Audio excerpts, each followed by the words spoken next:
Nico's their only option.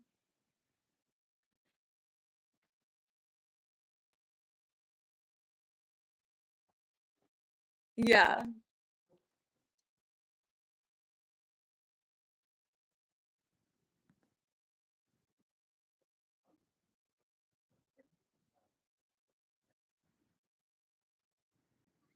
Yeah, they would have to. Yeah, yeah, Lewis would do like, they would have to, bench Lewis because it's Monaco.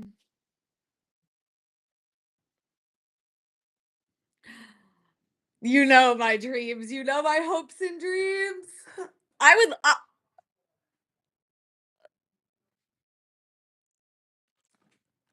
yes.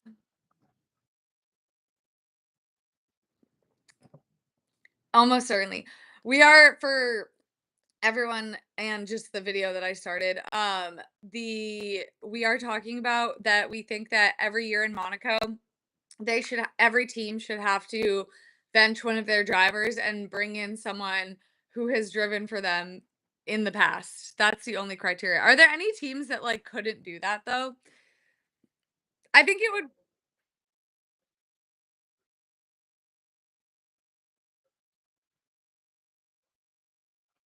Danny Rick coming back to drive for Toro Rosso and go through that humiliation ritual once more.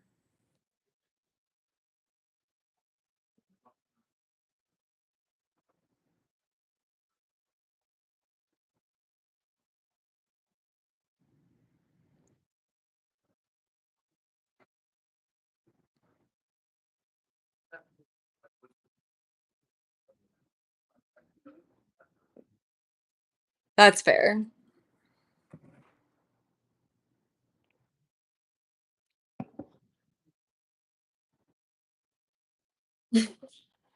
The Sauber cinematic universe.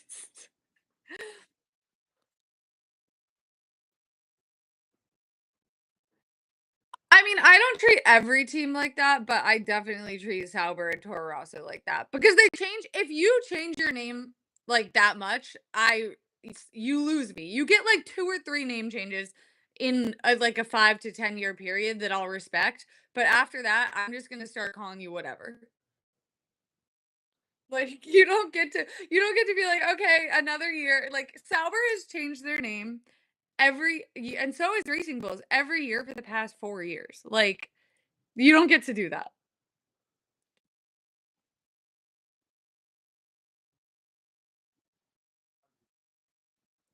It's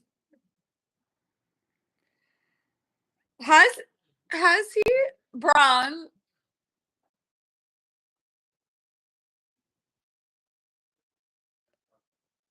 That is true. I feel like Jensen would do McLaren though because he's such a Lando Norris rider. I think that they should bench.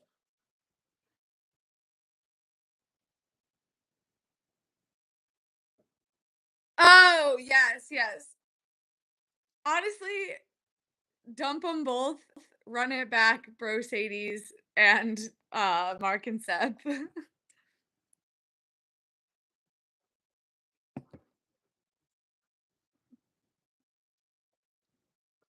Yeah. Yes, please. Or no, yeah, and then we could get the true Mercedes descendants potential.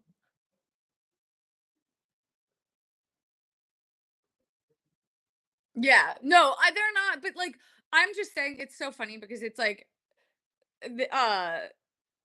everyone is like, Lando and Oscar are Mercedes, and, like, they don't even know each other, like although I guess now since Lewis says that they were never friends, I guess the whole but, no, I'm like, people are like, "You're calling, I, like, made a joke about that, and people were mad because they're like, "You're calling Lewis a liar," and I'm like, "Well, Lewis is calling, like, 14 other Lewises a liar." So, like, you could take an opinion either way on that, which, like, we don't know, and also, like, friend is a the whole point of that video was that friend is a very nebulous word. You know what I mean? Like it means different things to different people.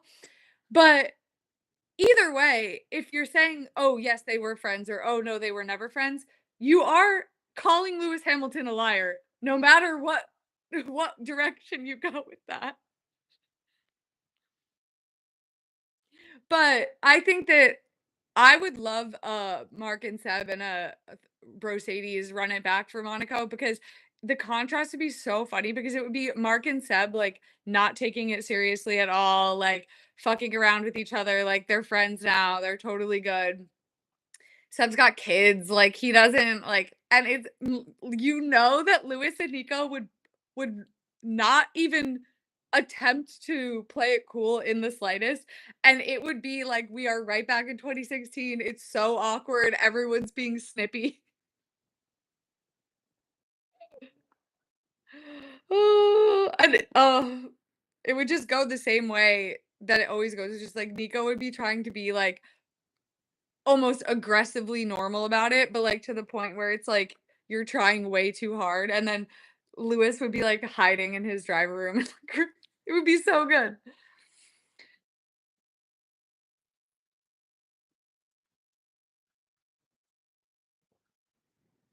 I know, he's back on his pole positions.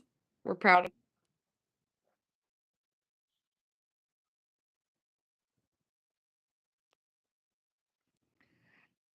I think there's a decent chance well, having the buffer of Charles is helpful for him, 'cause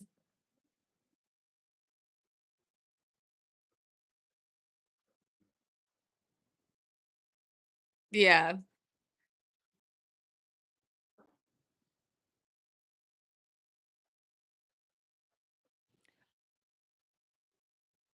I guess it depends on how much Ferrari has actually just figured it out, and then how much, Lando and Oscar are both pretty mid and qual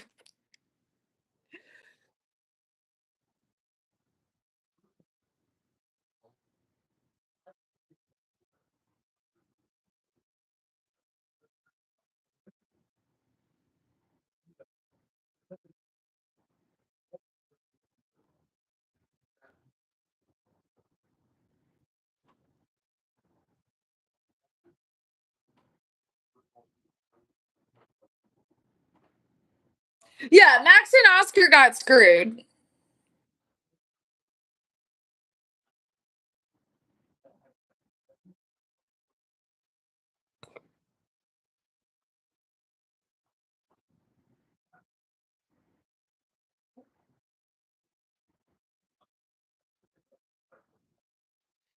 Well, I think Charles is in the Max and Oscar seat enough to take the dub on this one.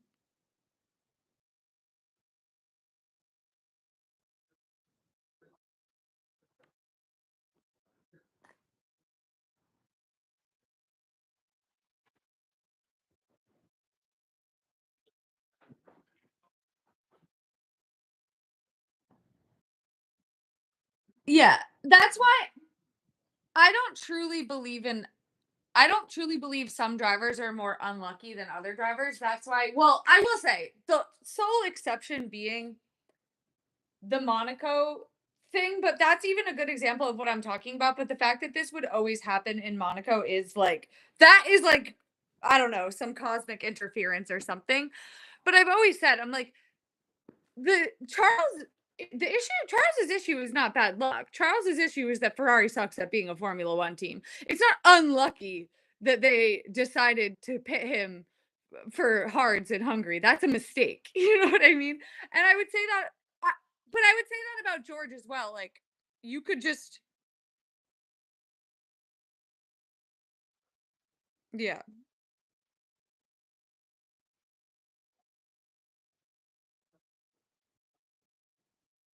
yeah,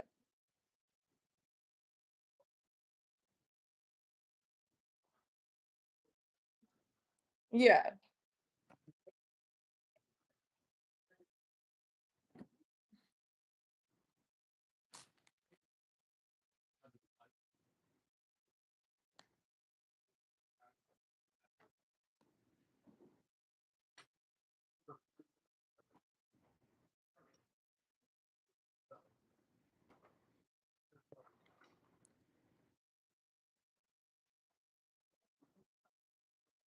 Right, right. What about yeah, do you think did they subtract I bet yeah, it's like, "Oh, he could have won this because he had an engine penalty." Well, did you subtract Bahrain 2019, which Lewis won, which Charles would have if his engine didn't explode, which Lewis himself before anyone jumps down my throat, Lewis himself has literally said that.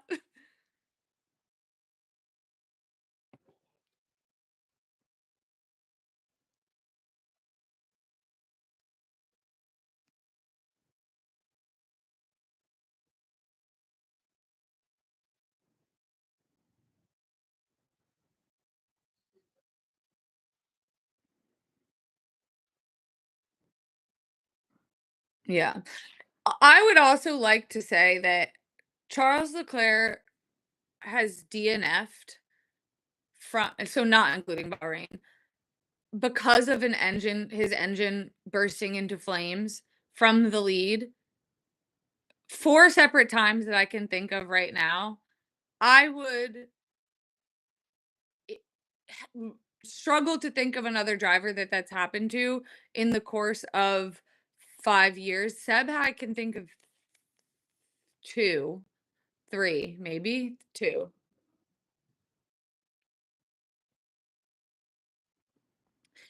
And then, in 2020 oh god, this is bad. In 2023, I think Silverstone was Carlos. Hang on. 2023 F1 season. I know it happened in their engines were exploding. Where are you, Charles? It no, I know.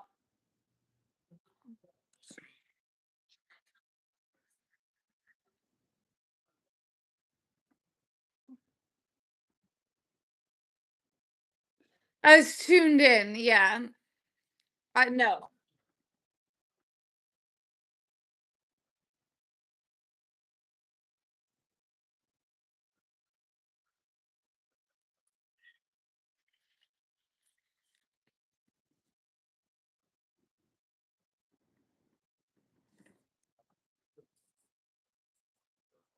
Well, you know my feelings about Secure. I think he was sabotaged.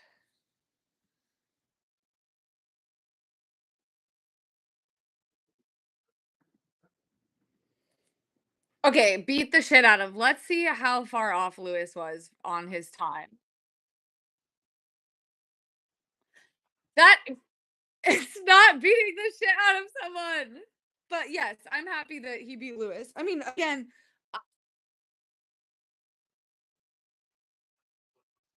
9/100ths! Justice for Lewis Hamilton. Justice for Lewis.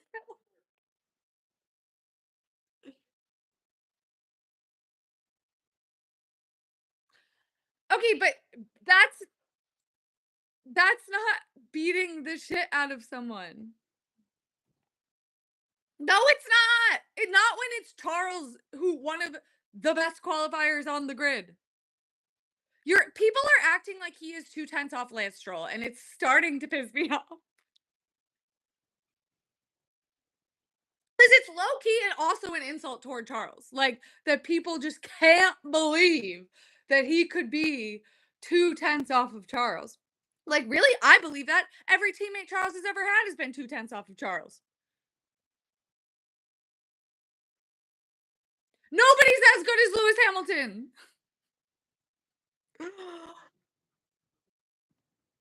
Yes, now in this moment, he's out qualifying him by 2 tenths. Again, the fact that this is the top line story about Ferrari is genuinely banana land to me. It's because those British rat bastards, those soggy, moldy pieces of bread that are masquerading around as old men in England are wanted so badly to see Charles get knocked off of his little pedestal, and they're not seeing it. And so now they're like having a meltdown and like low key insulting Lewis because they're like, I can't believe he sucks. He just can't. It's just because these people don't rate Charles. No, the fact that this was less of a conversation when he was losing to George, who has not beat Sebastian Vettel, who has not beat Carlos, who these people think is great. Although even saying that on that same level makes me want to throw up in my mouth.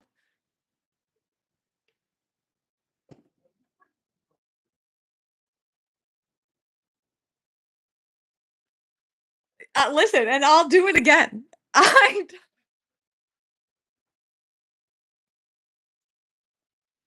oh, I just, it really, I'm deeply triggered.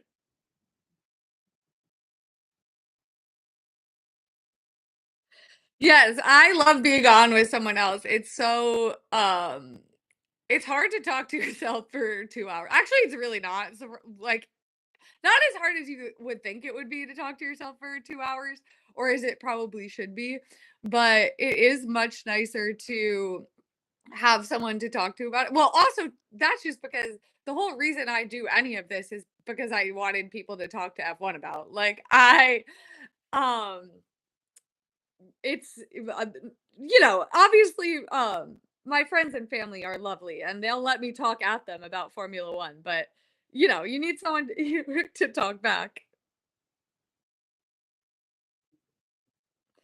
Oh, I'm like the Ferrari situation right now, genuinely. I'm in like full we're at the part of the season where we're in full existential crisis mode. Like, this is fine, whatever, but like,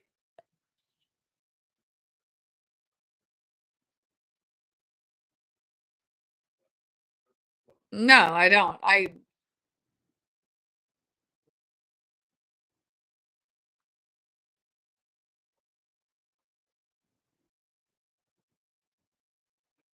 Yeah, you don't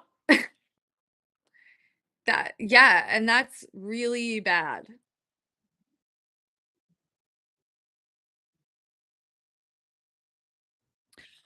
Well, they actually, I will say, shout out to Ferrari. Instead of doing the same thing over and over, they've actually found a new innovative way to suck. What they're doing is they just were never, because normally they're fast in the beginning. That's they give you like, yeah, and then normally they're fast in the beginning and then they slump, but this year they were like, we're just gonna be slow and then we're not gonna bring any upgrades the whole season, except for two tweaks to the floor so far. The suspension upgrade is now, yes, and Charles has gotten a couple. Didn't he get a podium last week? Yeah.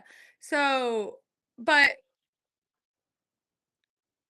Charles is breaking news. Charles is good and can outperform the car, but like, maybe the real upgrades was was the friends we made along the way, because like, now these Silverstone, the rear suspension upgrade isn't coming till maybe after Silverstone, and they asked Charles, they're like, oh, do you think like they asked him something about the rear suspension and he was like, that's not really something we talk about much in the team.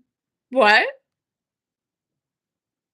What do you mean, Charles? What do you mean?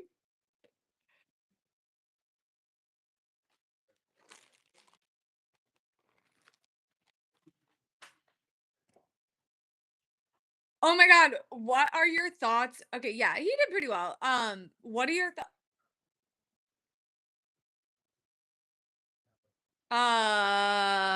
Alec? Wait, hang on. I wrote this down. Oh, yes, it was Liam Lawson. I'm happy for him.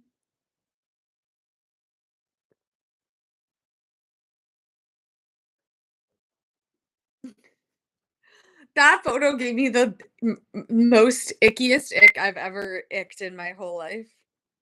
It's genuine. If I mean, I guess his girlfriend's in the photo, so she must like it. But um, if a man sent that to me, I would never speak to him again. What do you mean you're looking at me like that? Stop.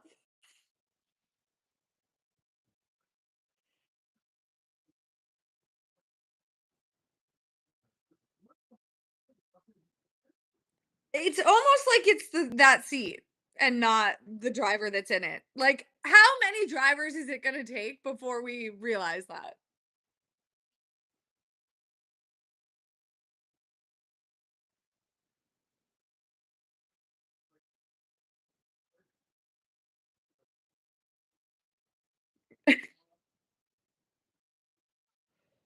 Oh, that's true. No, yeah, the problem is okay, wait, also Bortoletto, Chris in my chat said sour good. But Nico Hulkenberg was last.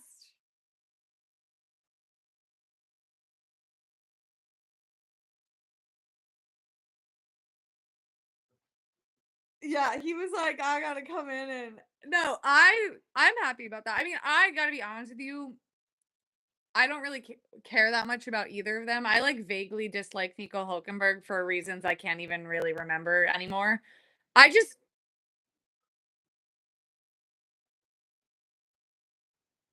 No, it's, my well, no, I did shit on him one time. They were actually so nice. Like, I've never they were like, "Please, I understand, but, like, I really like him." Like, everybody shits they were so I've never had a group of people it made me stop being mean to him because they were like, "Could you please just not?" And I was like, "You know what? I get it." Because they were like I was like they were like, "Imagine standing Nico Hulkenberg since 2012, okay? Take some pity on us." And I was like, "You know what? I will." But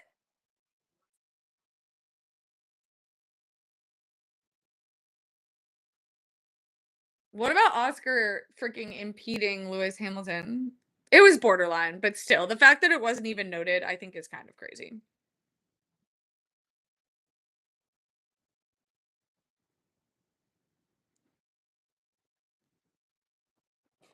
Yeah. No, yeah, they're not even looking into the Lewis Oscar thing, which is fucking ridiculous. But when you're McLaren is so like the Oscar doesn't get it as much, but like the McLaren stewards treatment is crazy. Like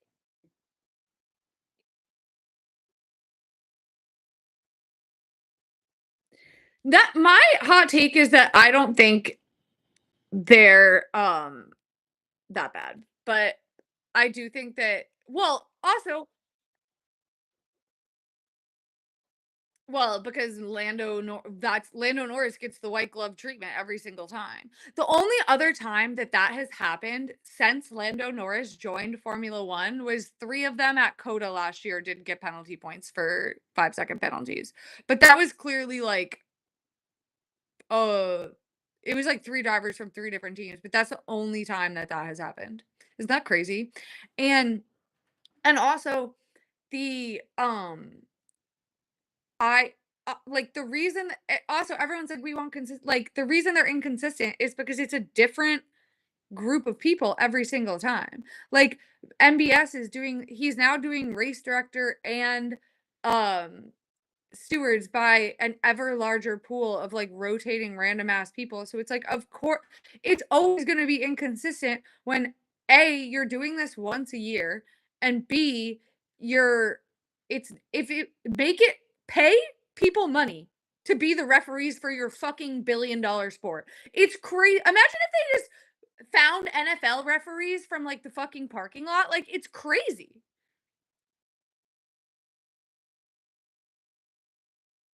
Right.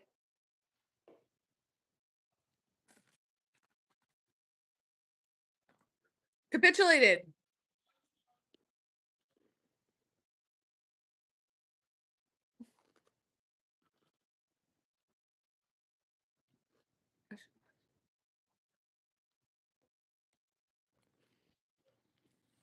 No, it's true. They utterly refuse to professionalize stewarding and freaking MBS puts out this whole thing about how he's gonna professionalize stewarding and they're spending all this money and building all this bureaucracy and they're gonna make them go to this like fucking class or whatever, which I'm like, and there's gonna be certification. And I'm like, okay, so you weren't doing that this whole time. Crazy town. Um, but I'm like, none of that shit matters at all. Like all you're doing is lighting a bunch of money on fire. Hire like 6 guys to have this be their job. Like, how hard is it? It doesn't like, why is that not the obvious solution? And I really do think it's for the same reason that MBS has chosen to do race director by committee, is because he doesn't want any other centers of authority or power in the paddock other than him. He wants it to have to all run through him. And when you're the race director for a long time, like a Charlie Whiting was, you build up a rapport and authority with people, and you start to, although obviously the race director works for the FIA, you start to build up a separate base of power other than the FIA president. Like, this man is running this, it's crazy. He's literally Donald Trump. Like, how am I dealing with this in two separate capacities right now?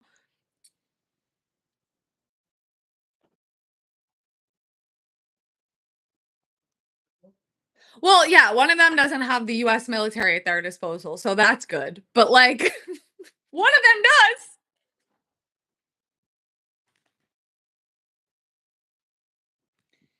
He hasn't seen the Ottawa ads that are on every single pre-roll YouTube ad that I watch, because I they've won me over. I think that Ottawa is a safe and stable partner in these trying times, and I'm pro. I don't know what they want from me, but I'm pro them. Their B-roll footage looks very crisp. Very crisp. The lady narrating it, she sounds super friendly. I am pro Ottawa. So we just need to get, I think we need to get some of those ads maybe directed a little bit more closely around 1600 Pennsylvania Avenue. And maybe Trump will come around on Canada.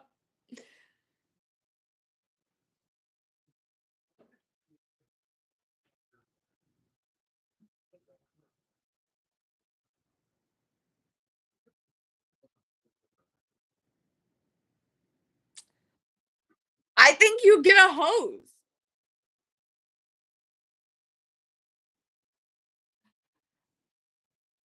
Oh my god, crash gate but grass gate. Okay, here's what you do. Here's what you do. So you obviously engineer a situation where it's a one-step race. You think you can make, as soon as you can make it to the end on hards, like, comfortably, but before the pit window, you have Flavio Briatore himself tiptoe to a random part of the track, throw a cigarette on a patch of dry grass. That way, like, people are gonna think it was some random fan, right? Throw the cigarette, start the fire, red flag, boom, you're good.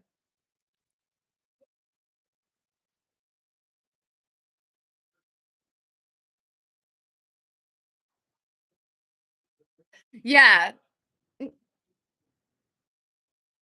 that would be better. Yes, that would actually be better if it was, you're, now that I'm thinking about it, yes, if that was a red flag. The other one, you need to know if it's gonna be a safety car or a red flag, but for sure, for sure. I think that they should just get, like, have we not considered a hose? Like, I don't know why you can't just, like, hose that section off as the cars are running by, like, they can get wet.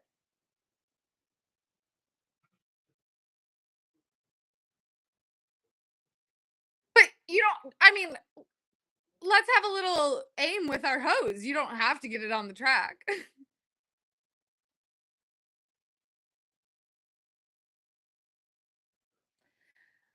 Maybe he was right about the sprinklers, unfortunately. But let's okay. So someone in my chat has suggested that they're Aston do this to get Lance to win a race. That might be, if I'm Lauren Stroll right now, I'm cooking up something in the lab.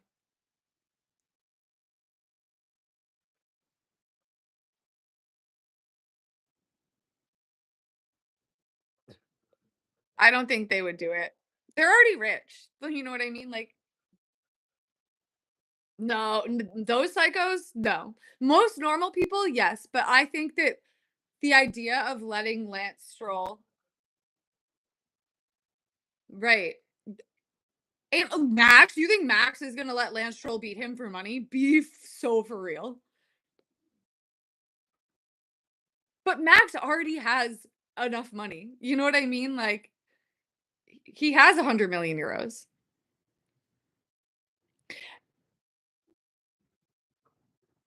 Right, but I think that, like, the first of all, I think that none of their asses respect Lance Stroll. It would be like if you gave Max 100 million to, like, let Lewis beat him, maybe, although I think Max is, like I don't think Lewis would do it either. I think he would be like, "Absolutely not." Um,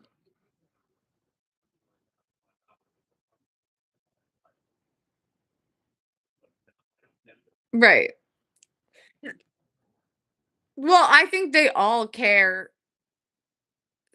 I think they would I you think that Max, the man who defied team orders to fuck Checo over, a guy he seems to like over P6 when he had already won the championship, can be bought to let Lance Stroll win? I just don't think so.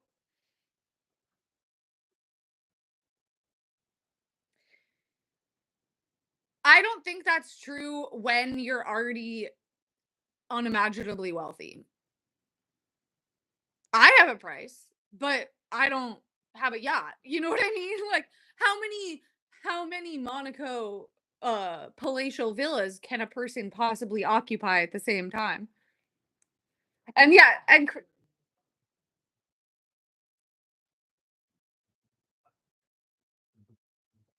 what oh, Jeff Bezos' wedding?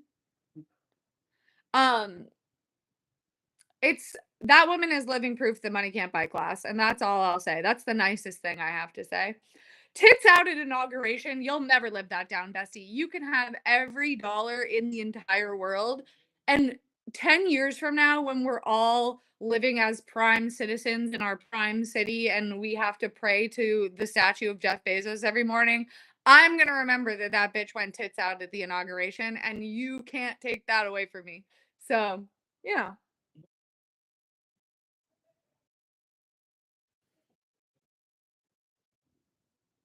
Oh, that's hard. That's hard. Tits out at the inauguration because of the visual of it. You know what I mean? Like, and the fact that she's in the background and, like, all you're looking at is the fact that she didn't wear a shirt to the inauguration of the president of the United States of America. Time and place. I love a tits out blazer look. Time and place. You're in the fucking Capitol, babe. Put on a shirt. Like, and that's like going to the Vatican. Like, it's just not like you just sometimes you gotta class it up a little bit for the joint. But I also think that I love that they had to move their wedding.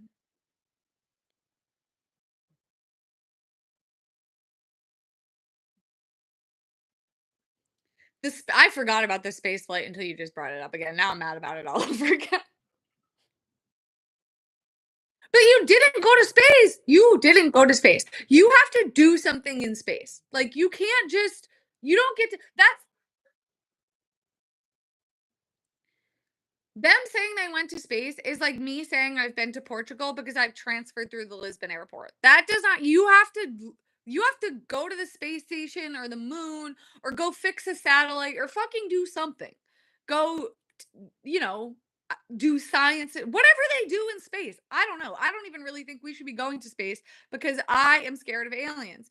But I understand that we need to like maintain the satellites and stuff. So whatever. But you can't just you can't just the tip space.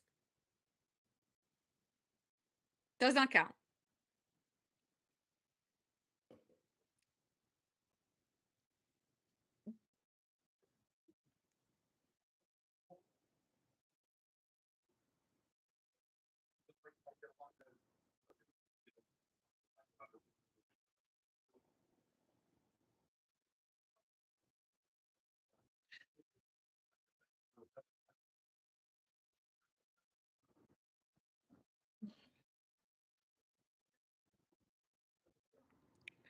Yeah, I thought this was gonna be like live streamed, but maybe they didn't.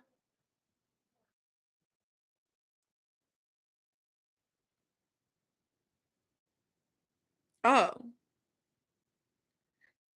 So they were mic'd up, but, like, maybe I guess they were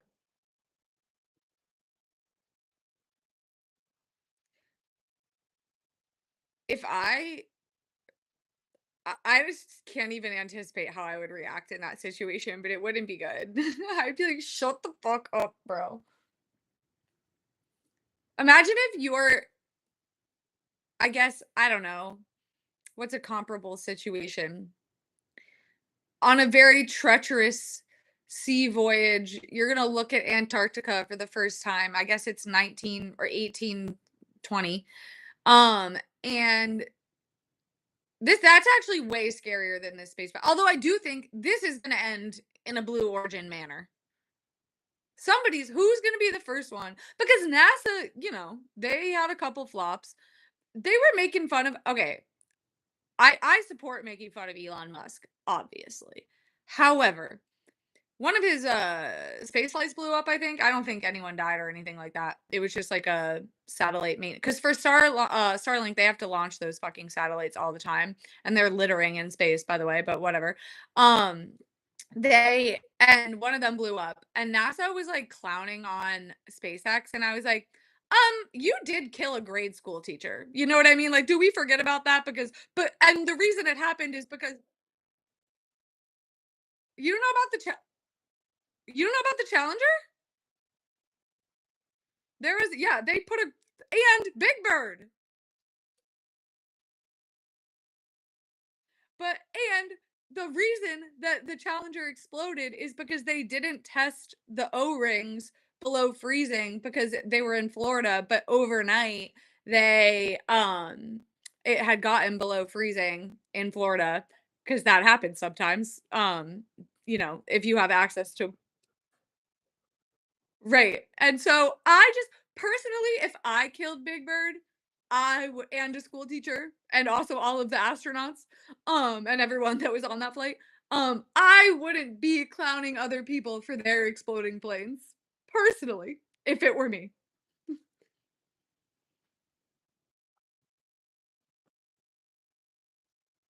I'm just saying, listen, again, this sucks because I'm like kind of defending Elon Musk, which I don't want to do.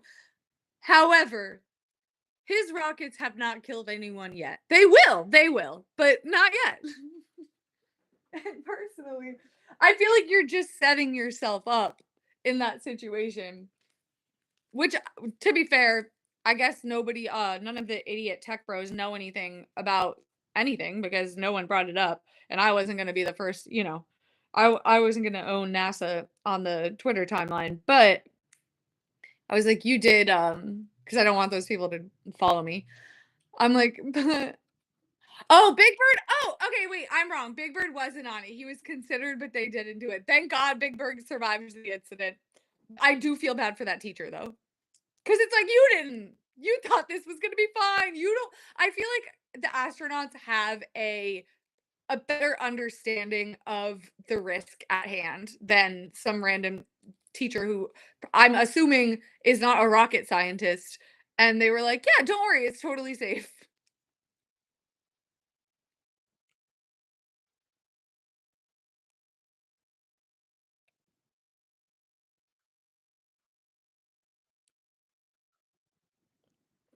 Damn. That is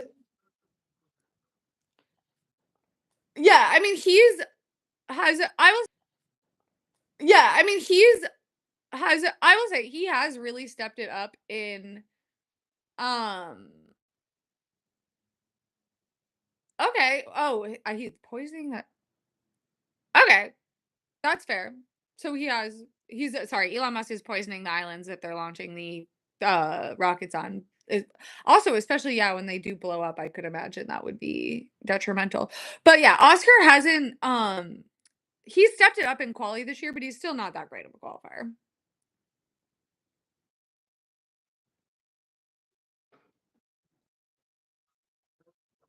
Well, I don't.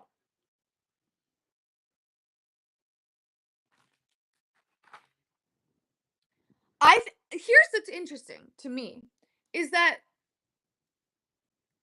save for last week for like 30 seconds before Lando just decided to drive into Oscar for actually no reason. Um, you they haven't really raced each other because they haven't been like I think it's I will be interested to see if Oscar clears Charles. Will he neither of them have been able to like they've always made their like overcome a qualifying disadvantage if that makes sense. Like I feel like they I will be I feel like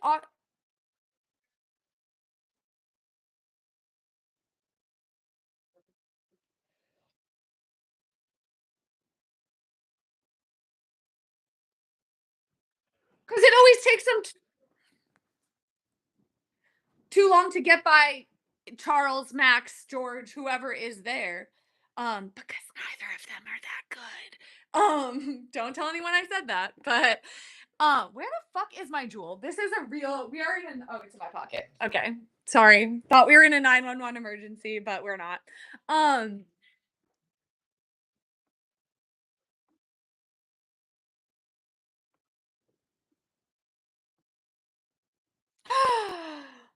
how dare you? No, we need Charles to get Lando at the start and then have them fight it out for P2, crash again, Charles wins the race. Knock on wood, but that's what I'm manifesting.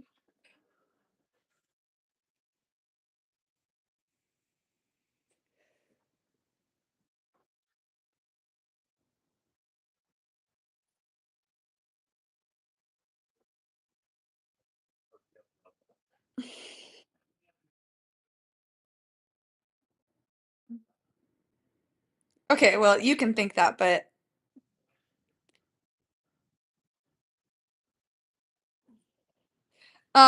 I mean, listen, you have to believe I believe George has a shot in that scenario, but I also think that it depends. I mean, obviously, it depends on when they crash into each other theoretically or take each other out in some manner. But the I think that Charles is going to be in a natural advantage if he's gotten ahead at the start because he's been running in clean air, and Ferrari's issue is so they're having this lift and coast issue because of the engine temperatures because they solved their brake overheating problem by closing the vents a little bit, like if that makes sense, the exhaust from the engine to because it was heating up the tires too much. But this is all according to Brake Boosted, who I do read like the Bible, and I'm probably butchering it horribly. But so now they have to lift and coast for the fucking engine all the time. But being in clean air,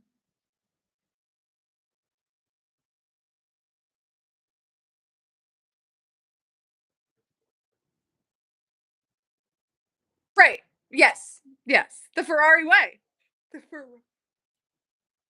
the Ferrari way, the Italian way, some might say, not to be too harsh on the nation of Italy. I know I'm throwing stones in glass houses right now, but the they but I think that my point is that if he were out front, running in clean air would significantly help to alleviate that problem.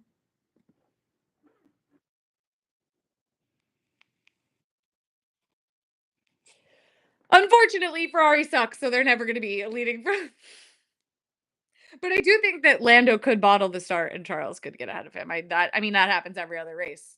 So,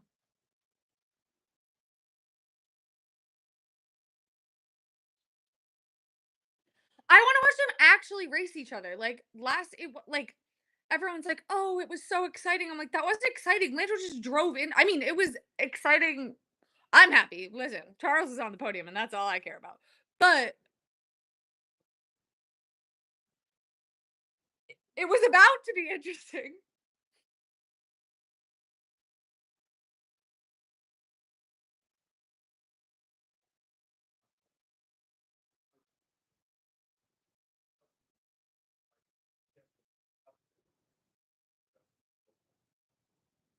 Yeah.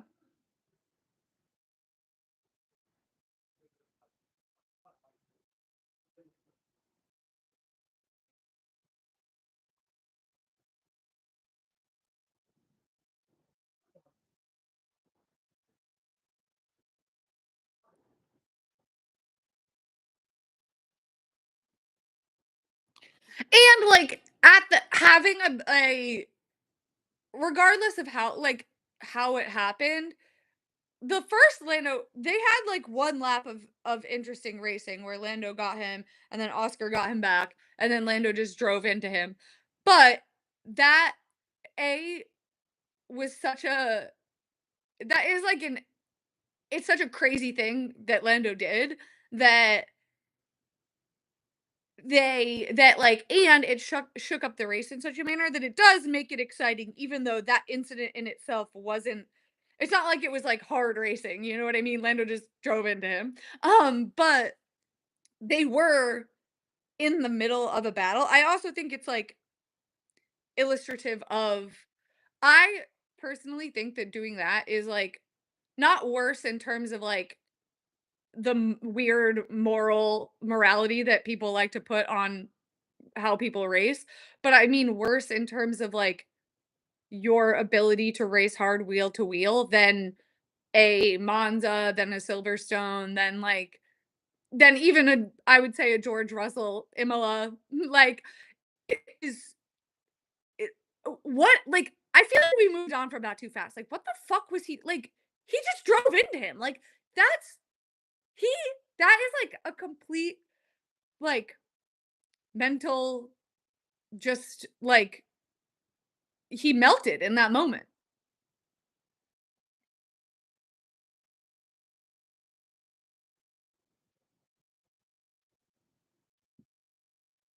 Oh.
No, he has this year especially, he has a ten yes.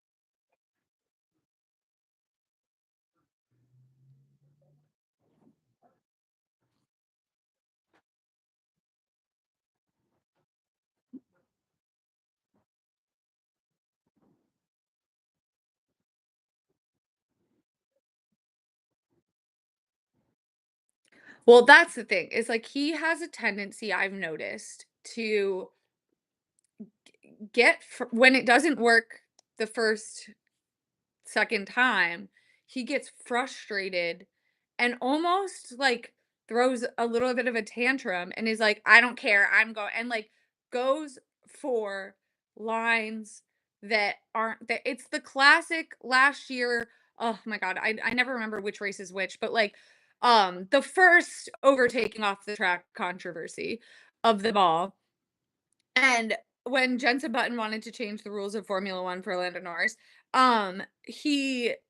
he just takes the same line over and over again, but just more and more aggressively, and until he makes a move that was only gonna ever end in him getting shoved off, or in this case, crashing into the back of Oscar Piastri. And it's it it's just not how all of the best drivers drive. So, maybe it's a bold strategy, Cotton. We'll see if it works out, but I personally do not think it will. And also, I think it just speaks to people can be like, "Oh, like you can't talk about his mental health," but I'm like, it has nothing to do with your mental health. Like there have been plenty of people that are clearly in need of a lot of therapy that have won Formula 1 world championships. it's about your headspace on the track, which is very, very important to winning in Formula 1.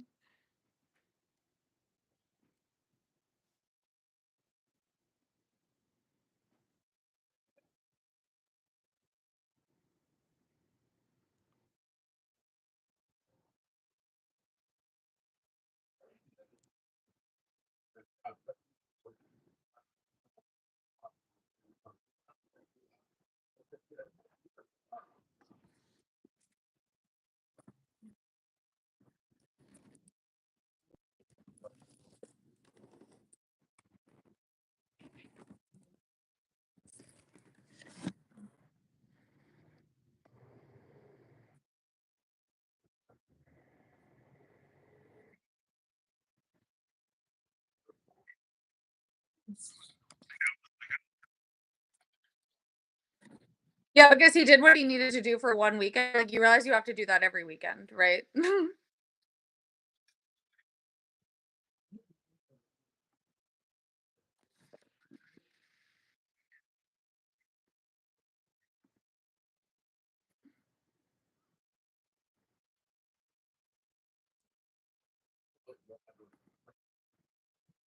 And it's also, like, here's the thing, Lando Norris's has gotten we're this is the 11th race of the season, and this is his 3rd pole. You're in the fastest car. That's not world champion behavior, in my personal opinion. No, someone said mentality and mental health.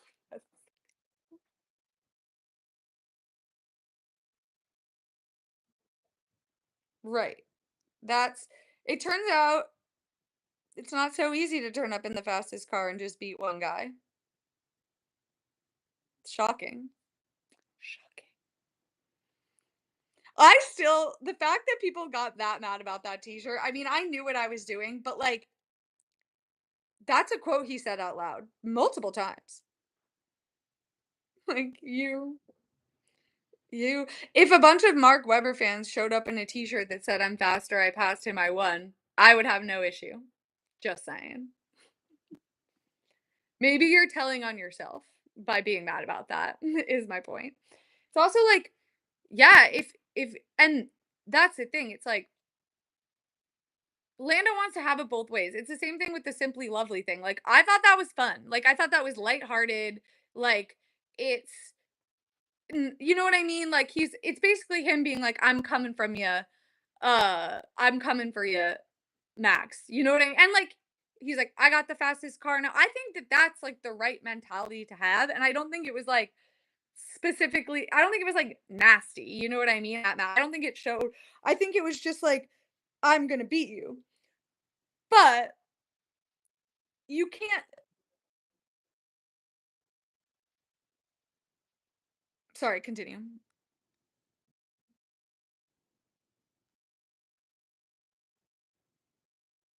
Yes, but then right, you definitely. But then he turns around and he's like tries to like gaslight everybody and be like, "That's not what I meant by that. That was like that wasn't a like that wasn't me like saying anything about that." I'm like, "Okay, like come on." You know what I mean? Like there's no like the thing is Lando Norris has no follow up. You know what I mean? You have to back it up, and he does. And when he doesn't, he can't be like, "Yeah, like, like I I flopped, and Max did really well." Like I don't know. And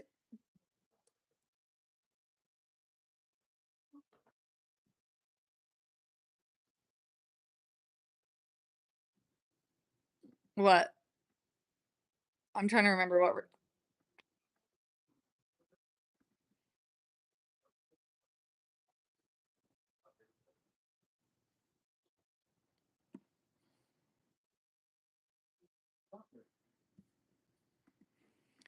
Oh my god, yes, I forgot about Baku last year.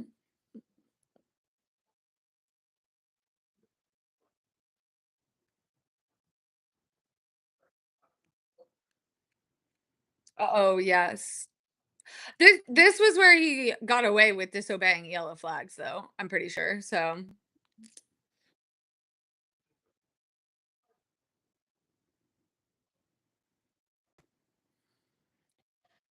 No, he clearly doesn't. Right.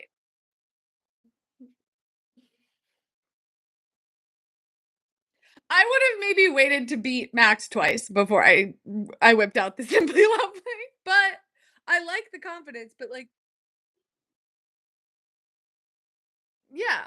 No, it was good, but he just didn't follow it up, but my point is, like, he is it's kind of the thing with, like, Max is getting mad about people asking him about the penalty points. It's like, well, bro, you're here to answer questions about Formula One, and You've been asking me about this for 3 weeks. Well, you've been 1 point away from getting a penalty for 3 weeks. So it's like crashing out of a race and then getting mad that the people whose job it is to talk to you about the race ask you about crashing out of the race. Like, let's um let's evolve from toddler level logic here. Like, sometimes as a part of, like, that's, like, one quality I do not find endearing about Max Verstappen, although I generally find him a pretty funny and, like, likable guy, is that doing the media is part of your job. We all have parts of our job that we would prefer that we didn't have to do. Do you think that I like filing out fucking ev reporting every bag of chips that I bought? You know what I mean? Like, we all have things that we have to do that are not part of the core function of our job, but that are essential to making the wider ecosystem run, and you acting like you're above that, um it's just very childish in my personal opinion. And it's an important part of the game. And then Max likes to not play the media game and then turn around and be like, "It's so unfair. The media hates me. Everybody hates me." It's like, "Well, you're a dick to them. Of course they do." Like, and it's a chicken and the egg situation, and I think the whole thing started with Drive to Survive, which I have a lot of sympathy of Max for about Max for, because A, he was very young when that happened, and I can he was but and it's like, that's a shitty position to be in because Danny Rick is the main character, so he was always gonna be the villain, you know what I mean? I also think that I think that that was so intertwined with the Daniel leaving of it all, that he took it very personally when it probably wasn't that serious. But again, he was like 20. So I do, like, you know what I mean? But when you when you don't play ball with the media, there's a reason that Lewis gives Martin Brundle an hour-long interview 4 times a year. You know what I mean? And it's not because Lewis Hamilton loves to sit there and watch him and Nico Rosberg caress each other's faces on a giant screen.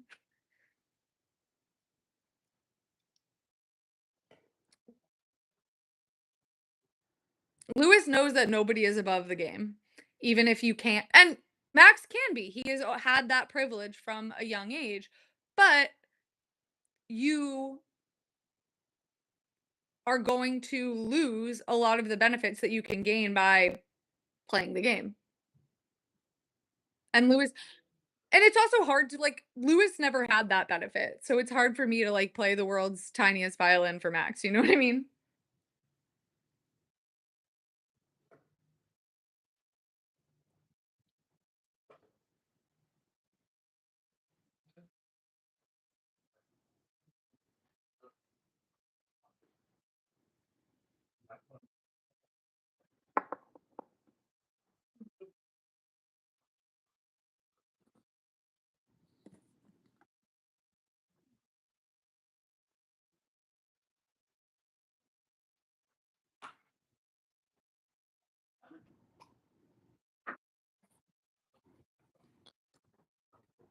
Yeah, he had to.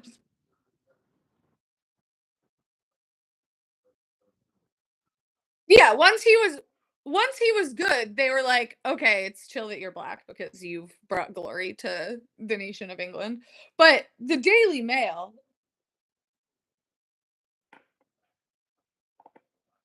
yeah.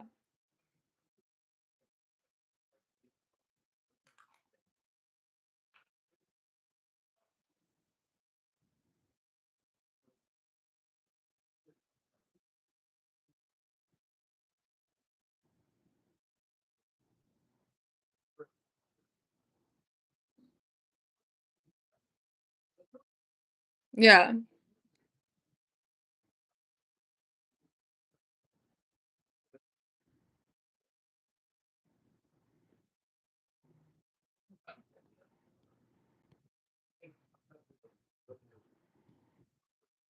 Pursues.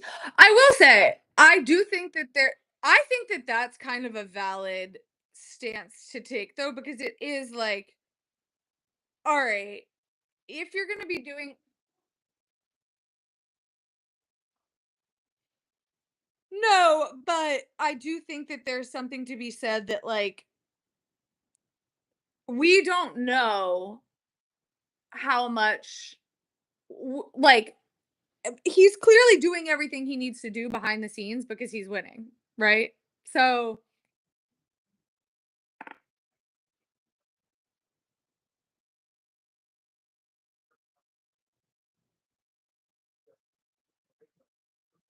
no, I think the argument is that it's with the you'll never know if he is now in hindsight, I think we can say no, but at the time it's like, well, is he as involved as he needs to be behind the scenes? Can he fully balance both of these like worlds? And with at Mercedes, I feel like he really demonstrated that he could. But that's also just because the McLaren, especially at that time, was and just F1 in general, like it was so much more opaque. Like we knew so much less about like what goes on in the sim and like how much like oh no, I have to do the puzzle piece. That the things are happening behind this because also like it like you had to I don't think it's crazy to be like, "Hey, is having 2 jobs taking away from your performance at one of those jobs?" Sometimes the answer is no, but, like, usually it's yes. Lewis is just Lewis. Like, it is an unusual thing to be able to pull off the lifestyle that Lewis has, and then also because here's the thing, people are like, it isn't just like, "Oh, like, he, like, went to New York." It's like, he's, like, recording music and doing and, like, doing these photo shoots and all of the like he's like building a whole other career. Like that's a lot of like work in the background and stuff. So I feel like it's like, oh, like can he do that? But I feel like with Mercedes, I also feel like it's kind of like, oh, is the focus totally there and whatever. And with Mercedes McLaren, you never really knew because they were such a closed door operation. You know what I mean? Especially like the Ron Dennis of it all.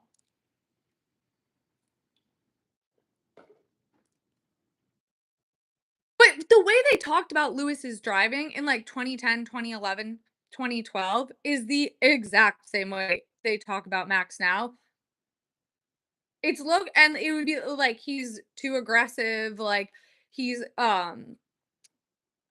like, he makes unnecessary, uh, mistakes and, like, also just there was an era where, like, he and Michael would, like, find each other on the track and crash each other out every, like, 6th race. It was kind of extremely iconic of both of them.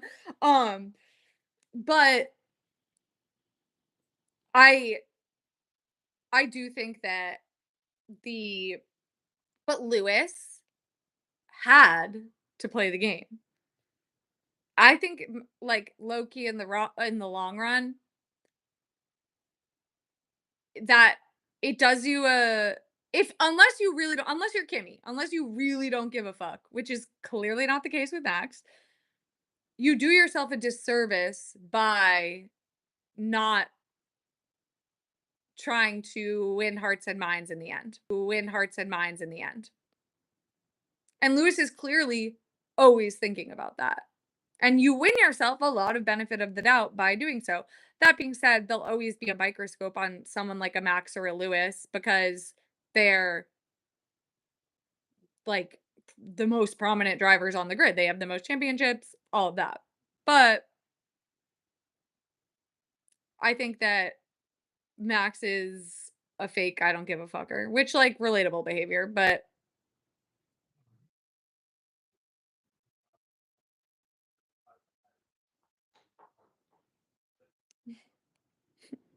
Him and LeBron.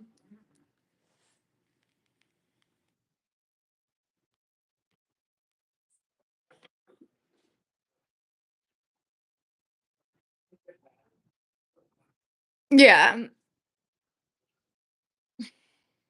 I will say, nothing will ever be funnier than Zero Dark 3024. Zero Dark 3020, and then after you did Zero Dark 3024, getting caught liking, slutty pictures on Instagram from your actual account. I can It's amazing. It's the funniest thing anyone's ever done.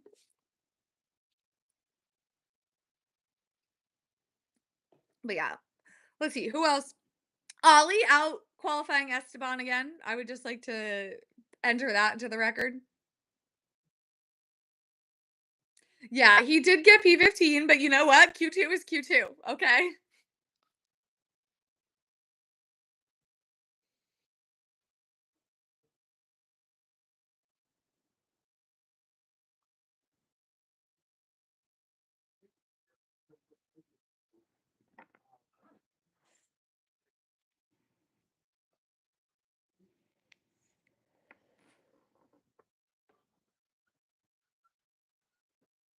Yeah, I mean, I don't know. I guess I just don't, but like they're I don't know. I couldn't make predictions, so I'm not gonna throw stones in glass houses.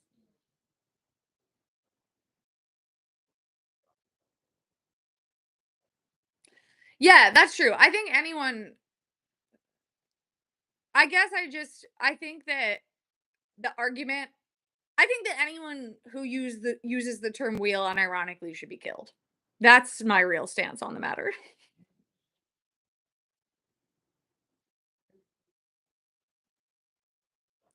I mean, they're not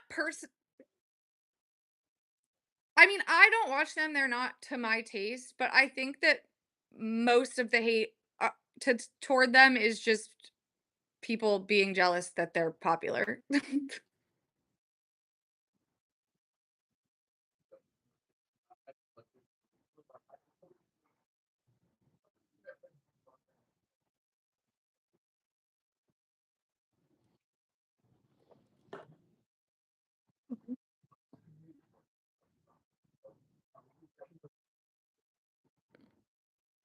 Yeah.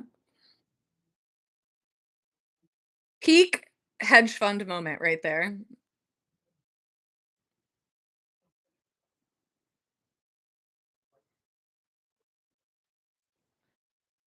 Yeah. Of course, it was like, tell me you don't understand the online space without telling me you don't understand the online space, because, like, these brands are built around the people that built them. Like, you can't just you know what I mean? Like, I don't know. It's and especially without it would be one thing to, like, if they, like, retired, you know what I mean? Like, if the there there were other people that worked there, they had made this huge thing and they're like, "Okay, like, we're gonna take a step back, we're gonna retire, and, like, these new people are gonna do it." You would probably still suffer a slight hit, but to be like, "We can just replace you with anyone," like, first of all, people don't like that by, like, corporations, you know what I mean? And also, I don't know any of these people. It's like this fucking Crofty replacement that I don't know. Like, why? I don't you need to introduce this person to me gently. You know what I mean? You gotta have him on the broadcast. You gotta, like, do a sit down with him and Croft. You gotta ease people in, you know? You can't just be like, "This is your person now." Like, people that's not how this works, you know?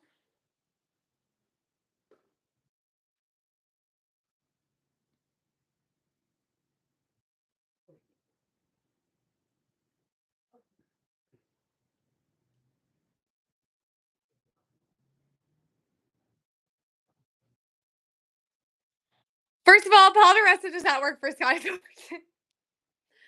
I actually don't know. Yes. I don't know. Yeah, obviously I would prefer this random man too. And he's not random before people. I mean, we're in live and there's not that many people here, so this is like truly the trust tree. But obviously he's not random. He fucking is the BBC commentator, but like nobody who's watching the Sky broadcast is listening to the radio. Like those two things are pretty mutually exclusive. You certainly can't do both at the same time. And right, exactly. They eased Crofty into us.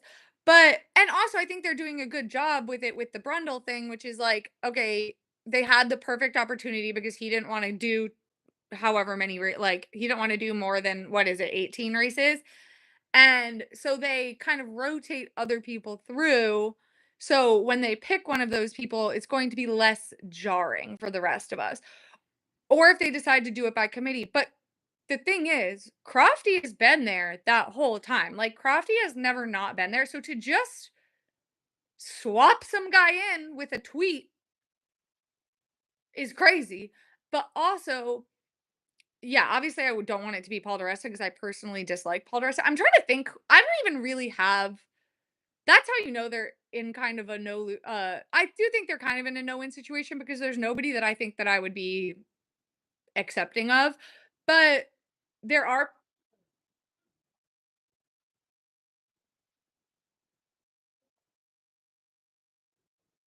Mm.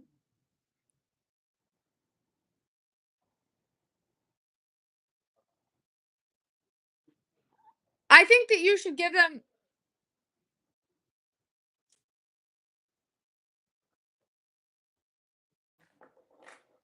um on Sky.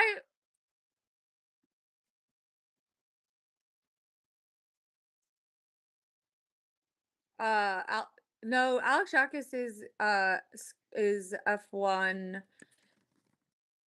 I only yeah, hang on. Let me get a Sky post race Sky Sports. I have a million clips. I could also just look in my own archive, but I'm trying to I see the lineup because I probably would. There are a lot of them that are like kind of interchangeable to me. Yes. Okay. Yeah. Yeah, I know. Yeah, I actually I have my pick. I have my pick. I want it to be that Italian man from F1 TV, Davide. He is the only one who's bringing the energy. Like I think I would like them to rotate through. Like I think that they just picked this guy. Like I would like to be able to see like do what they did with Brundle, like at least try out a couple different people. This is a trust tree. If yes. Um yes. I personally this is going to make me a bad feminist and this is why this is a trust tree. Naomi would be my pick of all of them to do it. I think that she has been the best in the FPs that I've seen her do.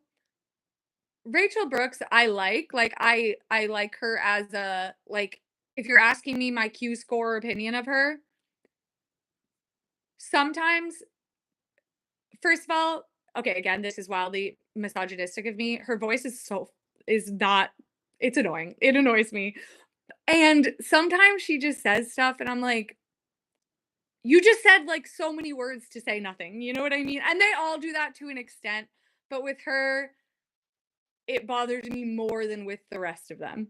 But it bothers me about all of them except for the non the German ones and Italian ones.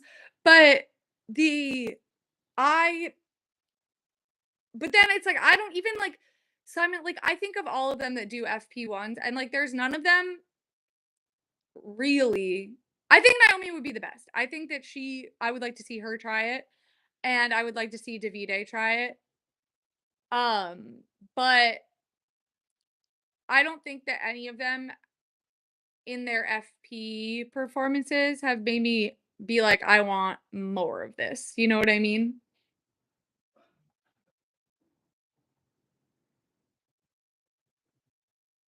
No, well, no, I don't want him there either. No, I would rather all of those people. No, see, I'm talking about this in terms of the bar of Crofty and Brundle, not the bar of the other people. All of those people I just talked about, I would rather have in Karoon. I'm sorry. I tried to like Karoon, but he's such a Carlos Sainz stan that I've slowly turned against him. I am. And I am. And I'll never get over it. They but sorry, I'm itching my back with this fucking ruler. But they yes, I just oh, I don't think that I will say this. I think the Sky Sports lineup outside of Jensen and Nico is pretty weak right now. I like Anthony Davidson. I like Anthony Davidson. That's I love Naomi on the coverage. Her in FP 1 and 2, but also she's like pretty brand new. So yeah, but Bernie Collins I view differently in that, like, I think that her specific skill set suits much more of a Ted-esque role, which is, like, where they're putting her in for, and I think that that's, like, really smart. I don't think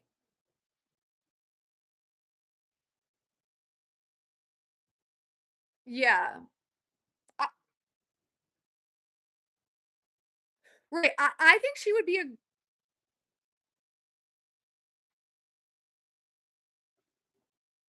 yeah.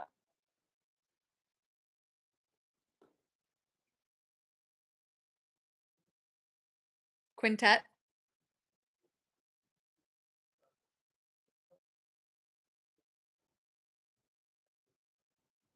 Quintet?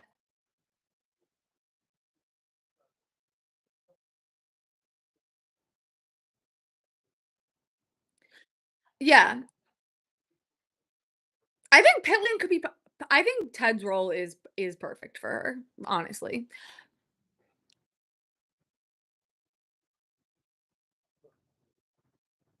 Yes.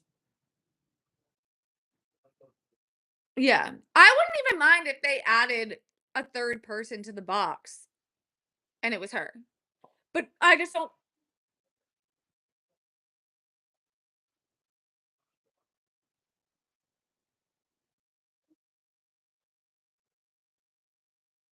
yeah.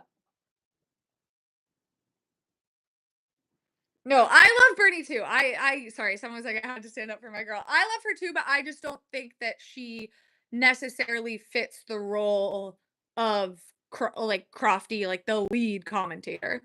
Because to be honest, like that is that's why like I really I think Davide is like the perfect you have to have the personality for it. Like you have to be like the perfect you have to have the personality for it. Like you have to be a little bit like quirky, like the showman of it. Like I feel like you're less likely to find that amongst an ex F1 employee just because it is like I mean being like a very good presenter is like a completely unrelated talent, right?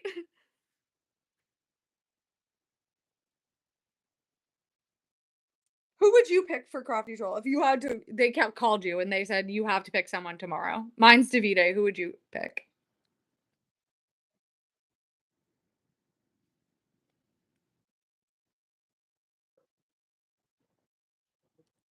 Permanent.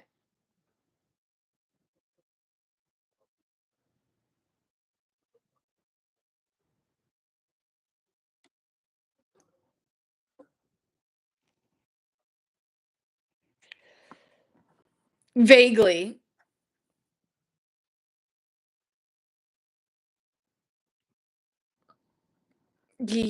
Kind of. Yes. I vaguely remember this. Yeah.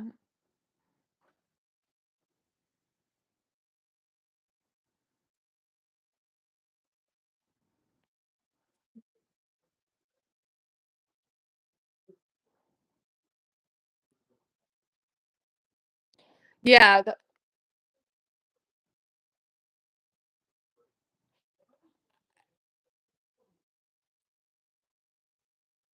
weirdly, I actually think Matt Gallagher would be amazing at that, which is probably a take that if I ever said out loud on Twitter, I would have to delete my account.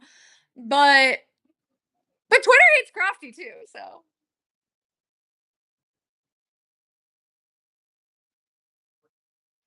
I will say I need to take a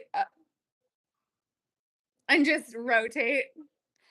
I I think that yeah, I need to go back and like watch something like with Alex Brundle with a clear unbiased mind and try to actually pay attention because the only things I know about like, I have hated him since, I saw a clip of him saying something vaguely, negative about Sebastian Vettel re the Fernando he was like, "Fernando's doing so much better compared to Sebastian Vettel," and I was like, "Who is this porcupine mother" he also looks like a hedgehog, which, like, isn't necessarily a positive or a negative thing, but I've been like, "Fuck that hedgehog" ever since, and that's not perhaps the best way to evaluate commentating talent.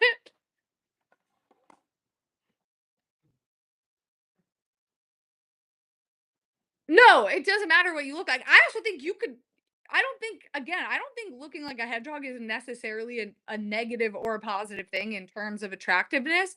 He just strongly resembles a hedgehog. But that's neutral. Like I don't but yeah, the thing is like Crofty, like if you started Crofty tomorrow, I would probably they're in a tough spot and that's why I kind of agree with you that you just throw shit at the wall because in defense of this poor Harry Daniels character who I have been so maligning, I right, sorry. Harry Daniels is an influencer that was on like a fucking reality dating show. Sorry, I don't know where that came from.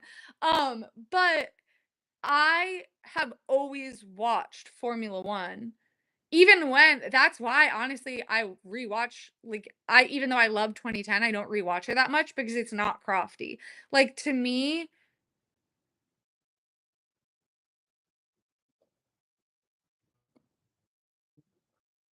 yeah, when it was James Allen.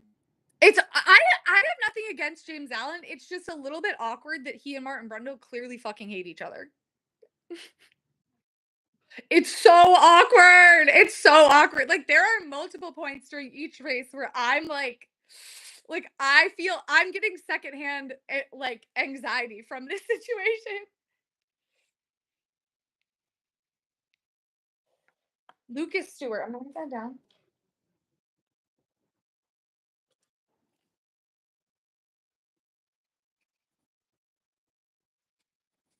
I know. But we're gonna have to. Crofty is not an immortal vampire, unfortunately.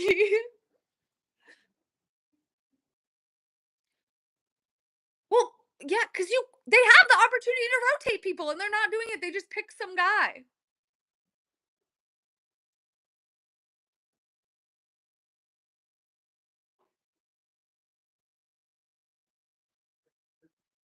Oh, that's unfortunate. You gotta give him Brundle.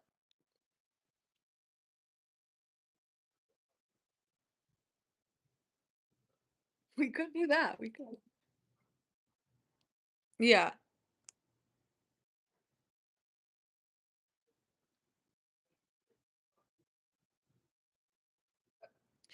Yeah. No. Oh, that's so mean to Karun. I feel like that's too mean to Karun, but I agree with you because also yes. I to put Nico at C, I put him on par with I will say initially I agree with you.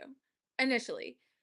But I think that Nico has showed a marked improvement in his commentary since he started. But yeah, no, Chris is right. Like they also it's definitely that Brundle is like, well, I'm just gonna not be there at the same time as Crofty because I want to do all of the races together, which like is probably annoying for Sky. But people psychologically do not like change. Even if we were not so attached to Crofty, it's the reason why like I get angry every time they take away Martin Brundle, even though I do nothing but talk shit about him. You know what I mean? They people psychologically do not like change. So if you can't put him, so by not putting him in with Brundle, you're doing a disadvantage because all of those other people that you're rotating through for Brundle get Crofty, right? And having them like ease that person in is very, very helpful just on like a subconscious psychological level for the audience. But if you can't give him Brundle, giving him a Nico or a Jensen who is a Jensen who is a universally beloved figure, or Nico who people really like on commentary, and also like these are former champions. These are people we've quote unquote known for a long time. Um, and I feel like that would be a little bit easier. Whereas like someone like a Karud or an Anthony Davidson, who are of course ex drivers, but like a lot of people like don't even know that. And like so and a lot of you are I agree that they are doing him a disadvantage by putting him with Karun all the time, but my fear is that that means that that's what the team is going to be when Brundle and Crofty retire.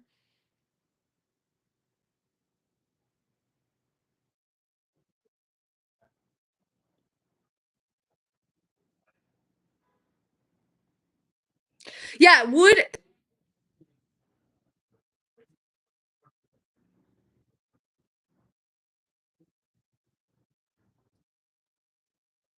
no. Yeah.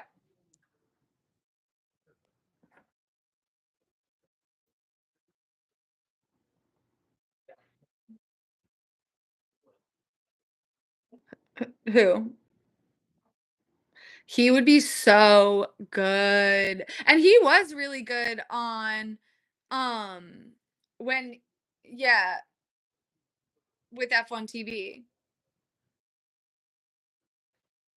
Yeah, he would that's actually a good shout. That would be yes, they are kind of in a well, oh my god. New fear unlocked. You know who is a mid-tier British driver who's a commentator right now? David Coulthard. I, right. And they're going to want I well, and also the thing is everybody uh, personally, I think the smart play would be to split it between Nico and Jensen in whatever way they will agree to. But at the end of the day, Sky is going to have to pay Jensen and Nico a lot more money than they have to pay Karun because Jensen and Nico are already like astronomically wealthy.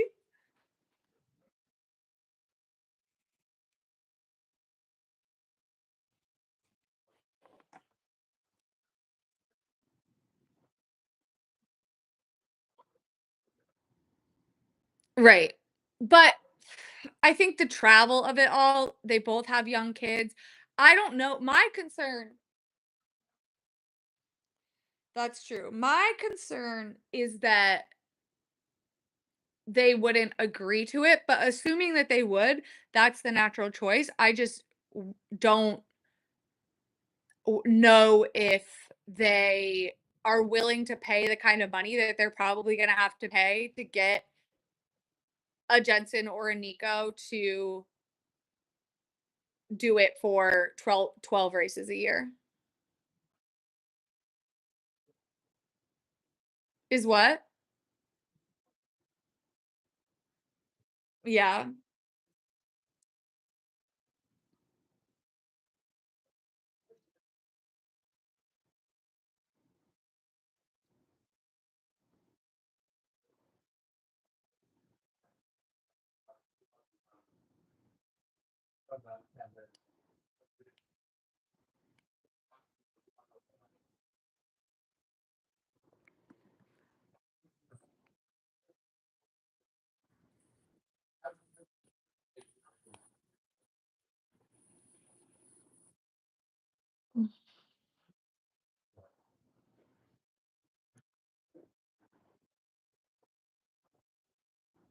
Really, they should get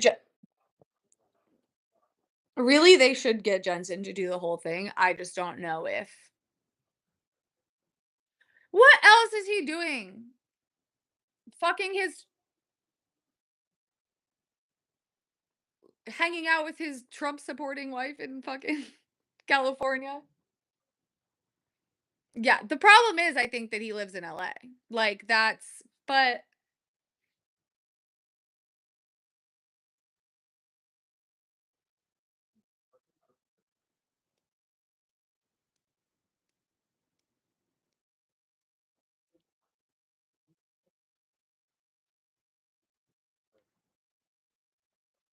yeah, that's true.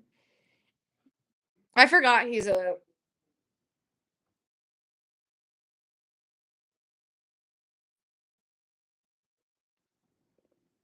yeah. Someone said Nico needs to do Ted's Notebook. I that would be I don't know if the world is ready for Nico's Notebook. You know what I mean? Like I don't know if we're the general audiences are prepared to really hear Nico Rosberg go down the paddock and list off his bullet point thoughts about each of the teams. Can you imagine? Because Ted already is like the most hated man in America, but like Nico gets so much more attention that it would just be oh but yeah, I worry that that means it's going to be Harry Daniels and Karoom, but like everyone's like just watch F1 TV. If you think for one moment that I will even run the risk that I have to hear Mark Webber's voice, you're dead wrong.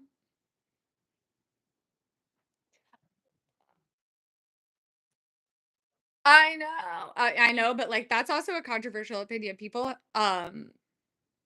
hate no, the US specifically, the most hated man in America is just like a trope or a meme. He would be hated worldwide. I think he's hated specifically the most in England for obvious reasons. But yeah, no, liking Will Buxton is a controversial take, which I do like, especially his writing. I very much enjoy. Um,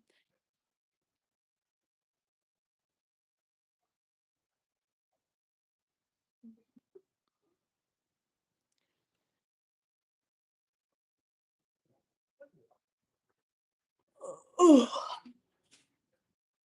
You're not getting me on this one. I won't say a word against IndyCar. I'm scared of those people. I agree though.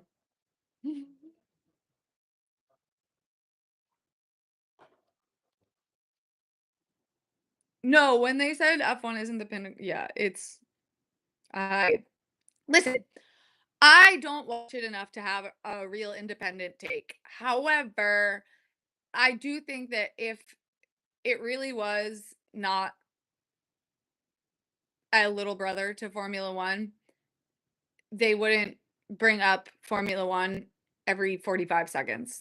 And they're still mad about Colton Herta not getting a super license 4 years ago. So it's not just that they want and support their drivers going to Formula One. It's like they want to be a feeder series. You can't have it both ways. You can't be like we should get feeder series points and then be like F1 isn't the pinnacle of motorsports. IndyCar is just as prestigious.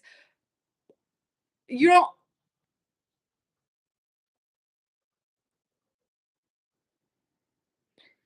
right. Right.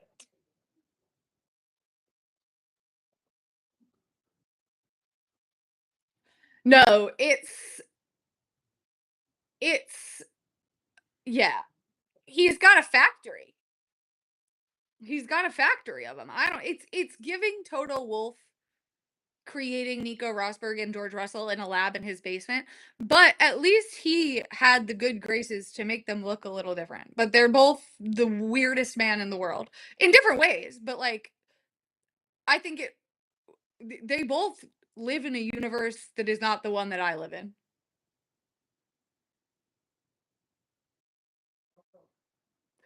But no, I genuinely okay, also though, The what I need your take on this, Max to Merc. Toto being like, "We're trying to sign Max," is if I was Kimi Räikkönen, oh my god, Kimi Antonelli's, mother, I would fly to England and kill a wolf. Like, what?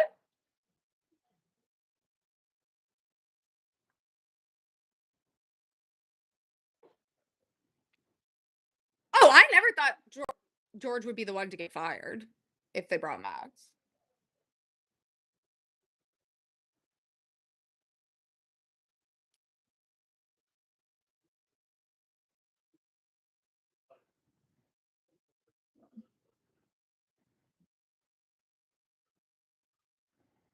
Right, there's a seat open. Also, you no offense to Kimmy, I think he's done well, but he's he ain't Max.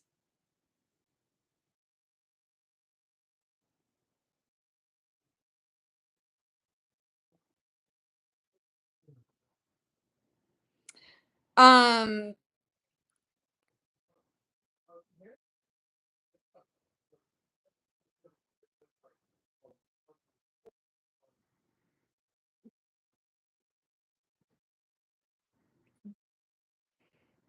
right.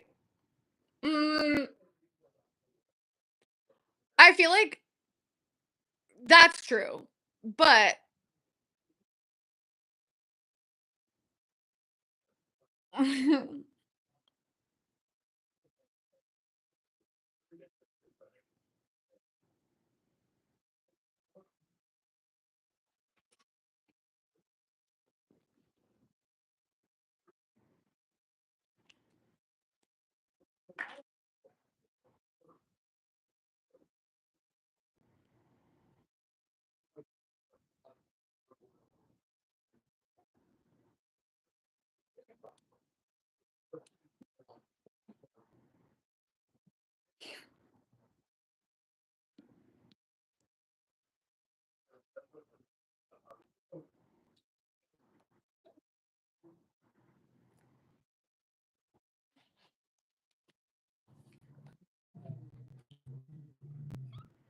because people are stupid, and as much as they say they know wheel, they just refuse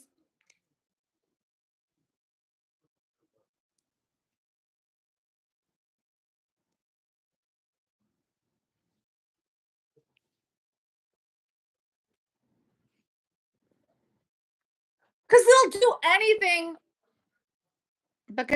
anything but give Charles credit, including apparently acting like Lewis Hamilton can't drive.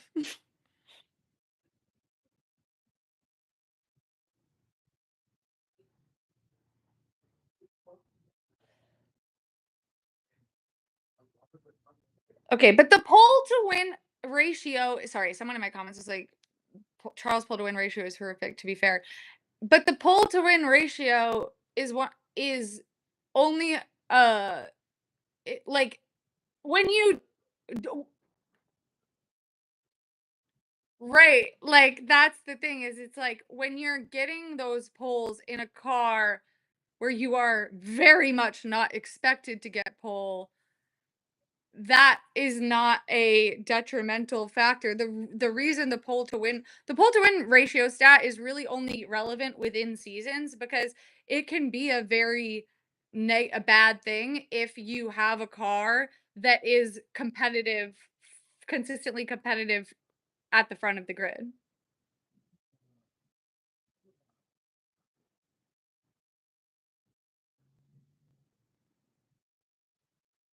Right.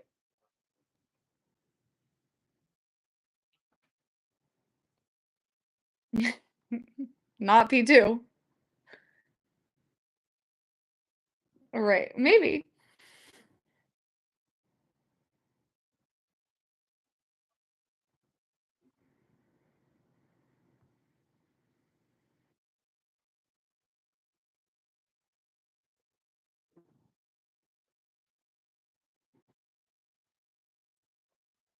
Right. And also it's very funny because right. Well, I think it's the Ferrari thing is I can't speak to George, but the Ferrari thing is a combination of it's that this is the long-term manifestation of Ferrari never admitting any of their that they've made any mistakes or ever done anything wrong and being like, "We have the fastest car. What are you talking about?" Even though you have two world champion drivers in fucking P7. Um, you I referring to Seb and Kimmy there. You they were like, "We had a race winning car. We had a championship winning car in 2022." People believe that. I know. I know. But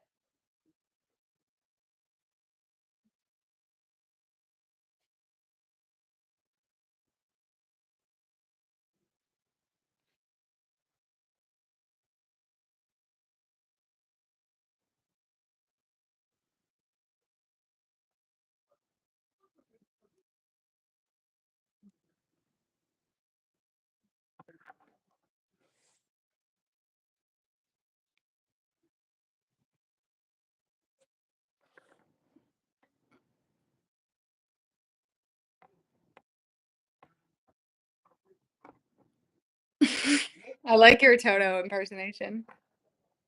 To give Lewis cover. Because right. Because he's giving his drivers cover, which is what a team principal should do and a leader should do is that you're like this is the, like we haven't put together whatever. You but okay, also this is I just have to read you this comment by Chris because I know you'll also find it hilarious saying obviously Toto's not firing George it would make the thruple incredibly awkward. Oh, but no, Steven, the Ferrari did not have a championship winning car. They had a championship winning car for like 6 races in 2022 and then they right, 2 of which their engine did explode during. But regardless, they then did the classic Ferrari thing and developed their car backwards and didn't admit it for like half the season. And then when they did, they like became competitive again. Um, but no, Toto. I never thought Toto. Well, the decision is very. This is why it does. You actually a thing that modern F1 fandom likes to conveniently forget about is that when we all need to hold hands and like all of them the same, you need to beat your teammate because when a Max comes knocking, which I don't even necessarily believe that he is, but when Max comes knocking, the person who beat the other person is gonna get to stay and the other one's gonna get fired. So, and I always thought George was gonna beat Kimmy because I didn't believe that he was Max Verstappen.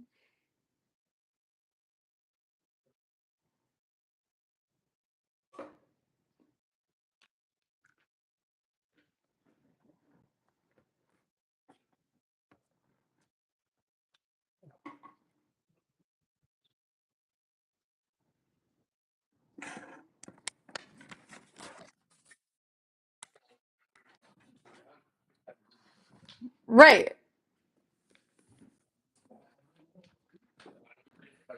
And I also think that George's attitude about it has been I think that he has a contract personally. But also having a I don't even people the George contract thing to me doesn't impact it at all because contracts mean nothing. Like have we not learned that in the past 5 years?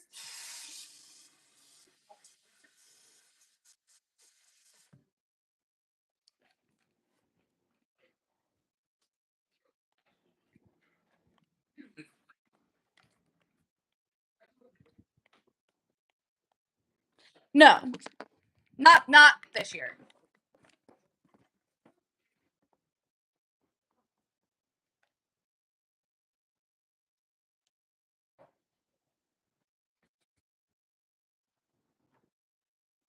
Right.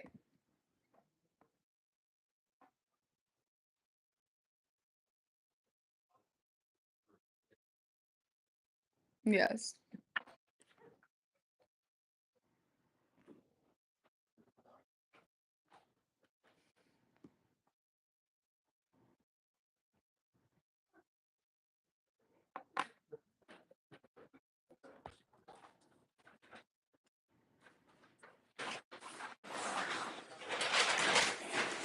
that's what I'm saying, like, why wouldn't you wait for 2026, assess especially when you're maxed and you don't need to leap on an opening. Why would you not wait for 2026, see who's the fastest, and go there? You know what I mean?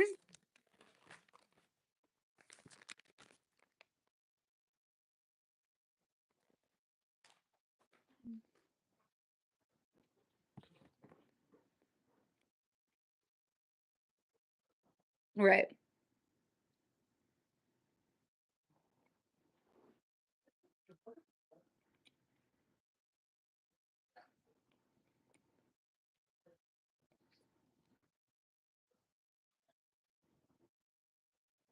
That's what I'm saying, is I think that Max would go to Aston before he went to Mercedes.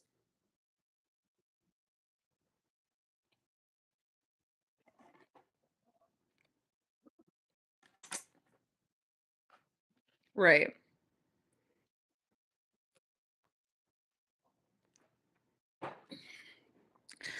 The funniest move the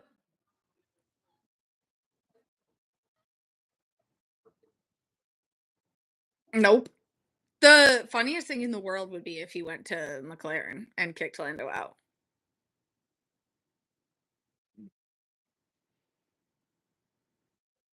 He's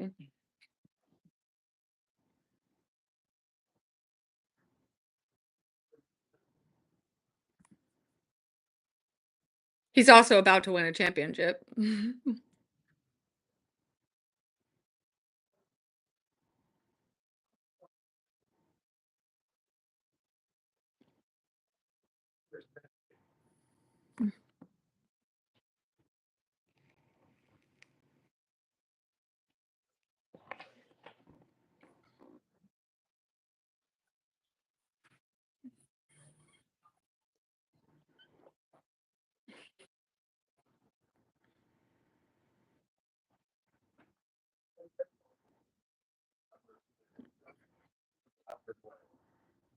No, if there's listen, and you know, I am the certified world's number one Mark Webber hater. But if there's one thing that I have learned over the course of Oscar Piastri's career, it's that Mark Webber is pretty damn good at his job as his manager. Like getting him out of the Alpine situation and into McLaren, which to be fair, at the time I was like, why would you want to go with McLaren? Now he looks like a fucking genius, right? But I also think that even if McLaren hadn't ended up being good, Alpine is such a shit show that like that was a smart move. And also like the contract limbo that he played there was very very smart. Um I also think, yeah, I don't think that Max would ever go to McLaren. And I don't think that they would take him because I think that they're I think that they would I mean maybe, but I don't know.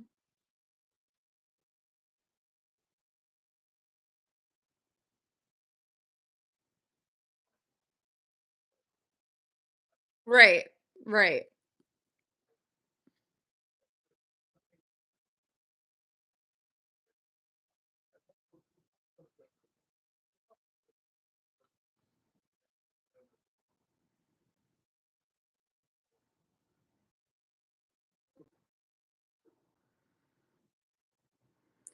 Yeah, otherwise no one's going to join your junior program.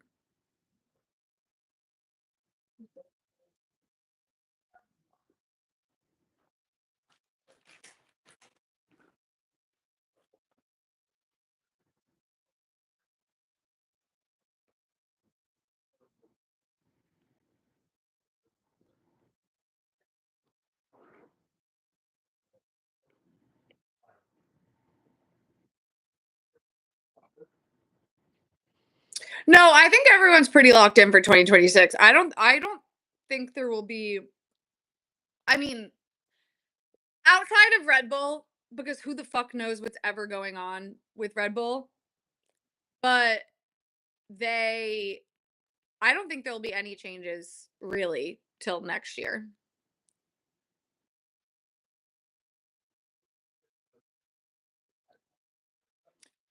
Yeah, well, My sweet, sweet angel. Um, yeah. Firing Kimmy would be evil behavior. Like, that would be I mean, it's F1. I don't think I'm not saying that means I think it won't happen.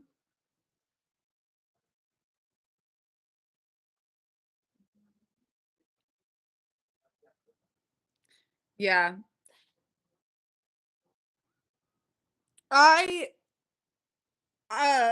yeah, someone said I Steven said, "I think that they'll probably promote, Lindblad for whichever, unfortunate soul happens to be at the bottom of the Red Bull pyramid at that time. Maybe Yuki, maybe, Liam, probably not Isaac."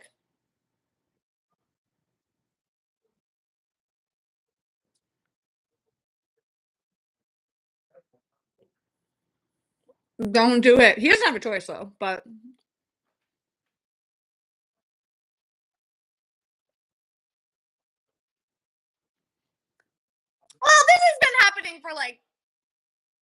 this has been happening for 5.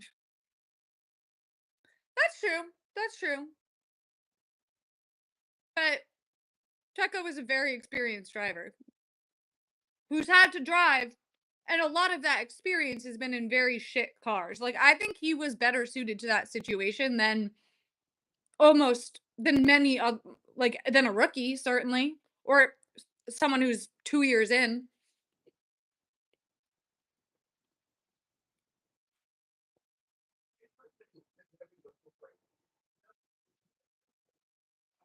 And it makes it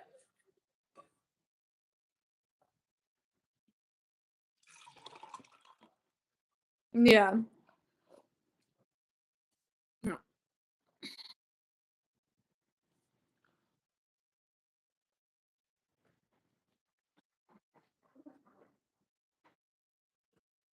Yeah, if you really flop, we're gonna fire you, but I said, yeah, like if you really flop, we're gonna fire you, but like probably not.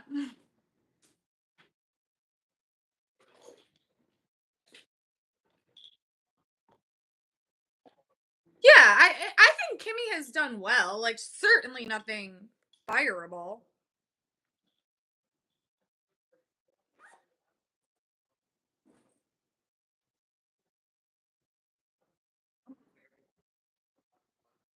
Yeah.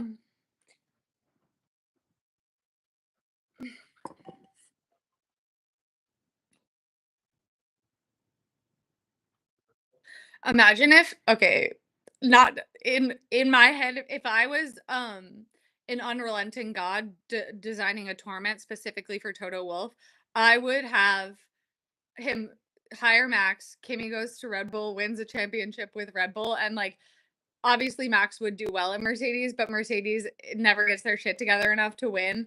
And what happened to Toto Wolff that he specifically didn't want to happen again did.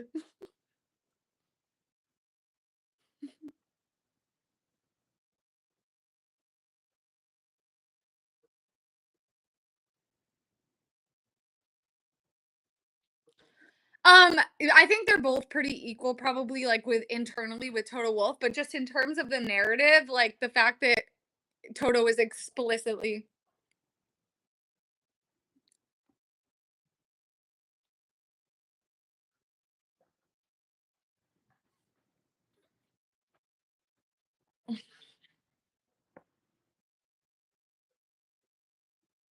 yeah.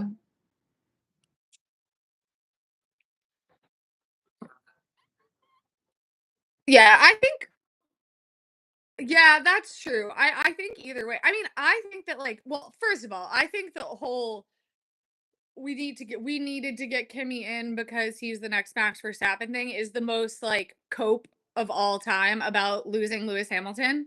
Like I get Lewis Hamilton fans like being annoyed at Toto for the way he handled that, but like to me it was just giving the most like my wife left me energy of all time. Like I just found it funny because I was like I is it not clear to everyone what's happening here?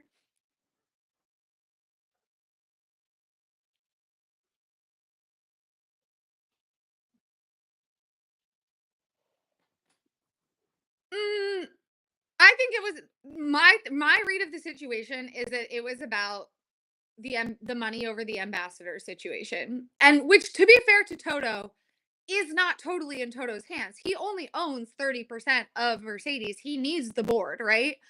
So if the board didn't want to pay Lewis $500 million or whatever over the next however many years, if they didn't want to match Ferrari's offer for the the ambassadorship, because to me it's not, I think it's about money, not in the sense that like it's about the money, but it's not about the money, if that makes sense. I feel like Lewis was deep. Right, right. E Exactly, exactly. Like, I think that Lewis rightfully was deeply, and this is just my read of the situation, obviously, but I think that Lewis was correctly deeply offended by the fact that he has been the best spokesperson for this brand. Because if you think about it, that's what these car companies are investing in, really, with all of this time and money and effort and operations in Formula One. Having Lewis Hamilton be able to be in your car commercial is so much more valuable than an A-list celebrity that you would have to pay 100 times more than you're gonna have to pay your own guy. But the yeah, but them not wanting him as an ambassador is such an insult that, well, I think he said they didn't want him as an ambassador at all. I think that if Lewis Hamilton had offered to be an ambassador for like, I don't know, the same price as like whatever Nico does it for, he probably would have said yes. But they probably would have said yes. But Lewis Hamilton deserves to be paid as an ambassador at Lewis Hamilton's fucking rate. You know what I mean? And Ferrari clearly offered him a fuckload of money because they understand that value. Because Ferrari is very, very good at marketing. And I think it was such a coup of them to get him. And I think that Lewis, again, rightfully, is salty that Mercedes did not extend him that like that they didn't feel him that he was valuable in that way after everything, you know? Because also he has been the most, you don't see Lewis Hamilton, or you didn't see Lewis Hamilton driving around Monaco in a Ferrari. You know what I mean? Like he was always in his right car. He was a great representative of that company for a long time. He won them all their championships. He brought them this glory. And then I think it's a major fuck you to not pay him whatever he wants to be an ambassador.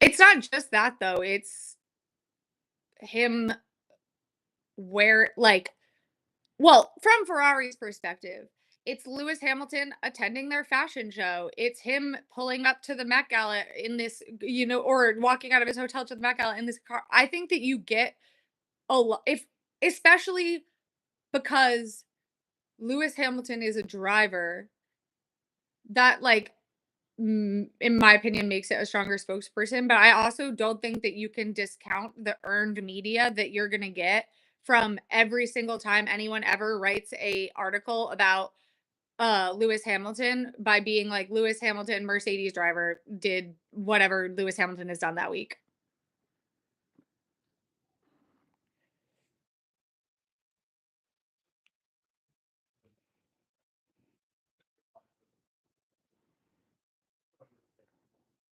We don't know. We don't know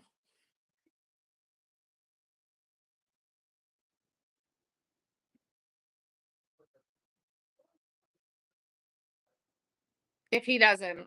Yeah. Yeah.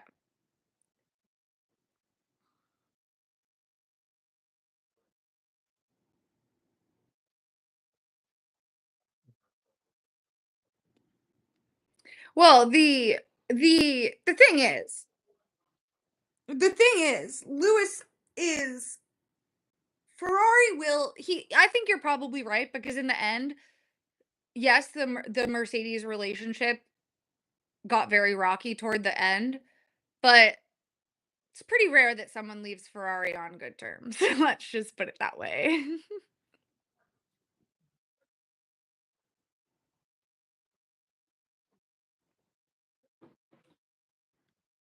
Right.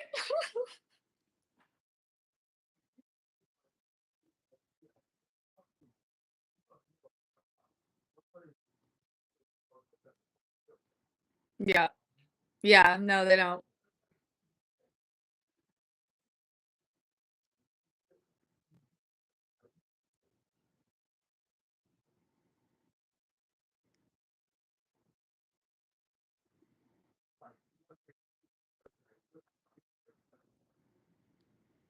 Yeah. Yeah, okay, I see you. You've brought me around.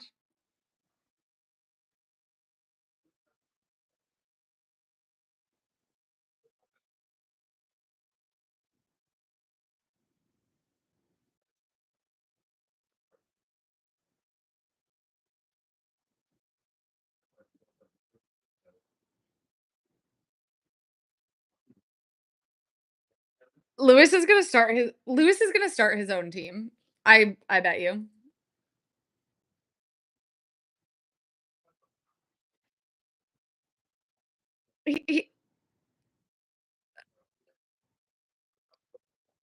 I can see I just wanna get this, um I just wanna get this on the record because I think it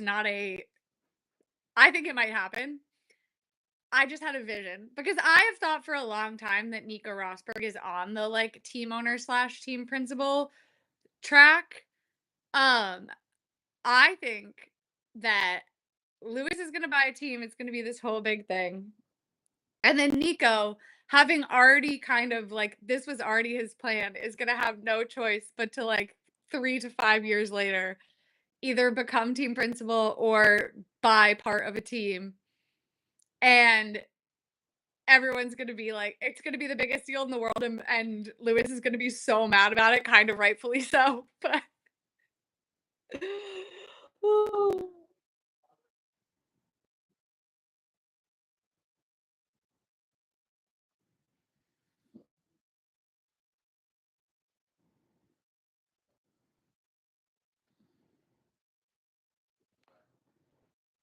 Yeah.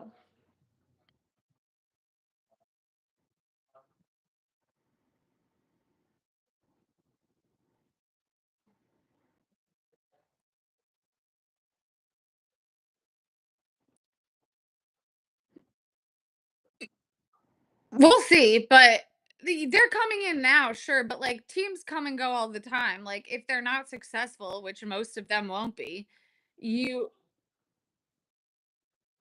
right, he could buy Haas, he could buy Andretti, he could buy Cadillac, he could buy Alpine is literally for sale at this current moment in time. I don't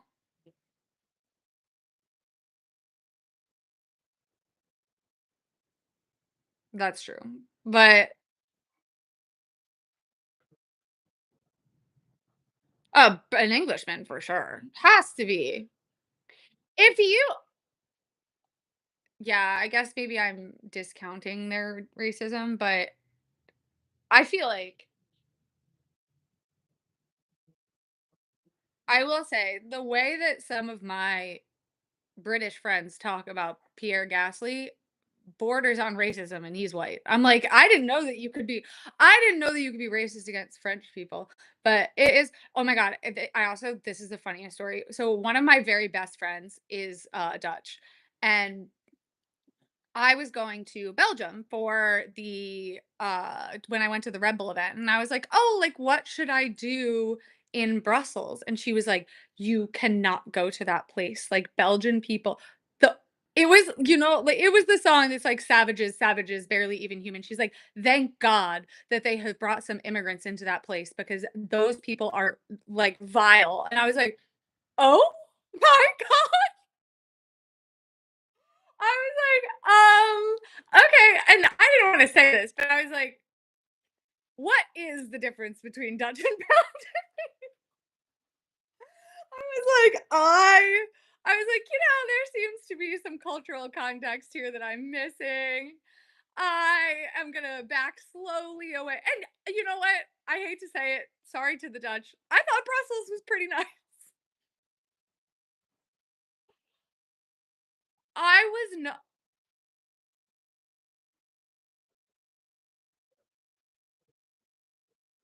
Oh, Kiki Palmer.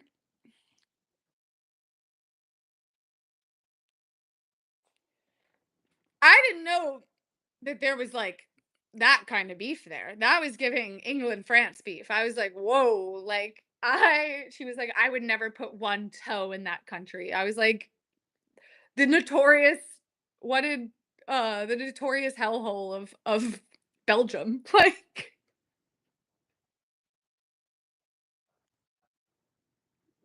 I don't know. I can't speak for all Dutch people. That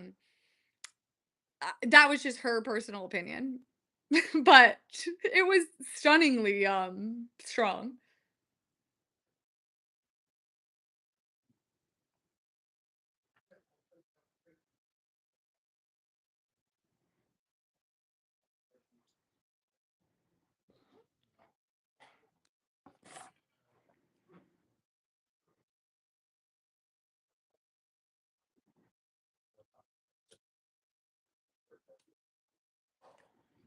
Oh yeah, no, they're like, he's a rat. I'm like, okay.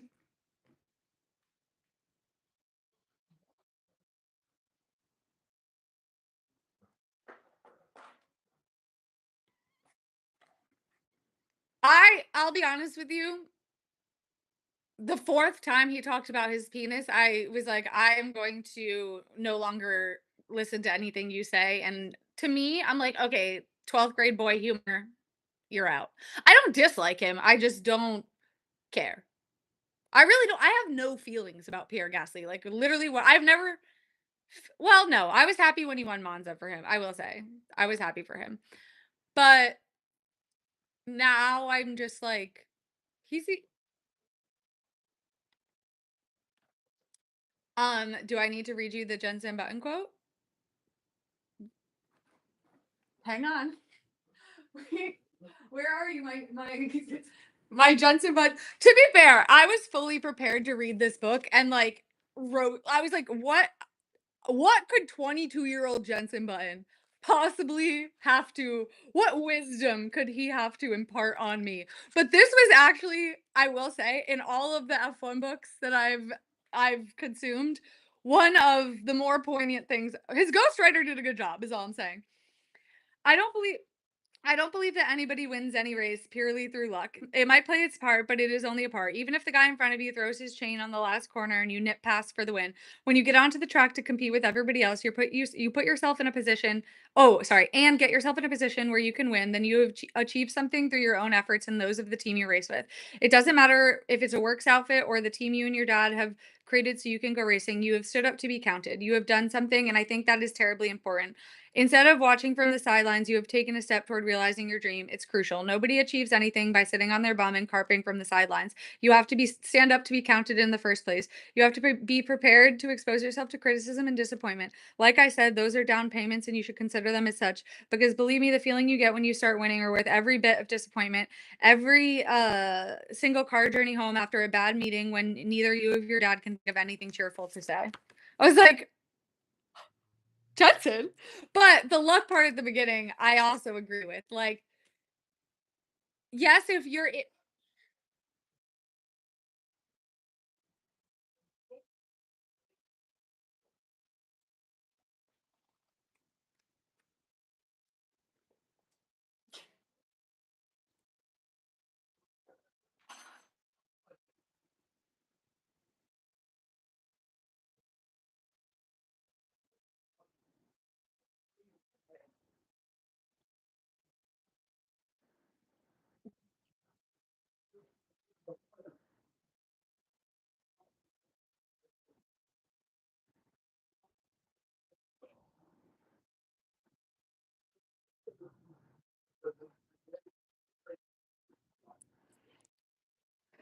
Yeah, but I think, I mean, yes, he did get tremendously lucky in that race, but I also think that he did really well that season, like in like in general. And I think that the formula, if you are consistently out Formula One, right? I think sometimes the gods intercede on your behalf. If, for example,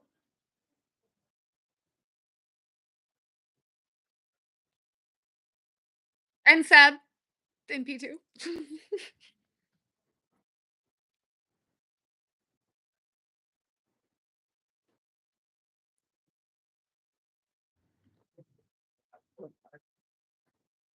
Oh no, he was already going to be on the podium. He got it gifted a free P2. Thank you very much.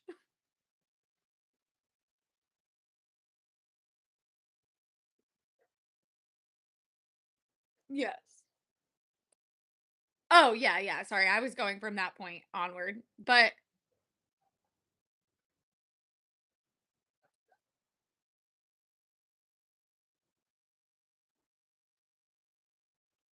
yeah. Well, especially when you're in an Aston Martin.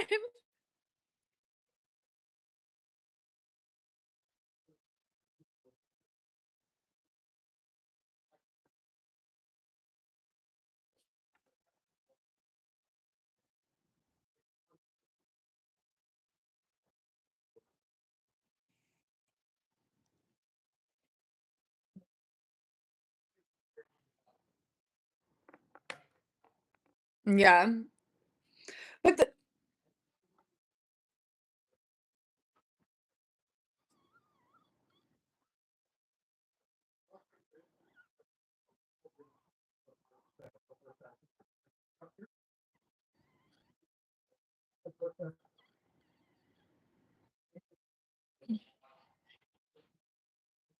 I know.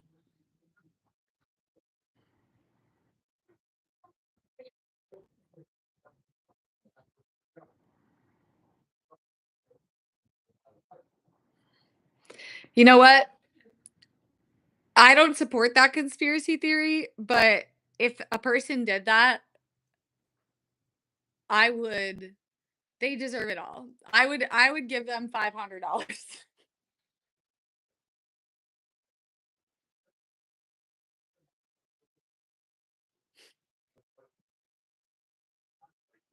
I think that if that had happened, Ted Kravitz would be on the case. Like, and all of the like Sky, like every like they I don't believe that.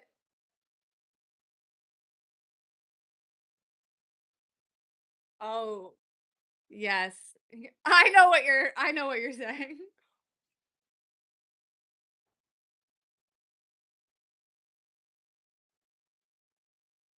True, true. Um, oh. Oh, the Belgians and the Dutch were one country for a while. I That's actually bad that I didn't know that. I pride myself on having my shit together on stuff like that. Oh, come on. Yeah, they uh well, Cisalpine Gaul was incorporated into Rome in 45 BC, so then. Well, they went through a couple iterations there in the mid 1900s. Do Are we counting those as Italy?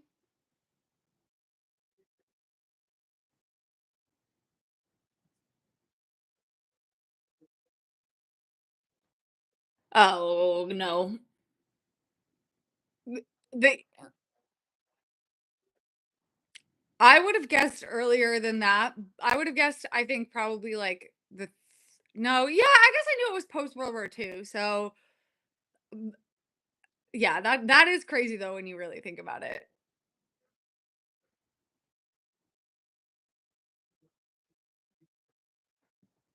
Yeah, I guess I didn't realize it was that long.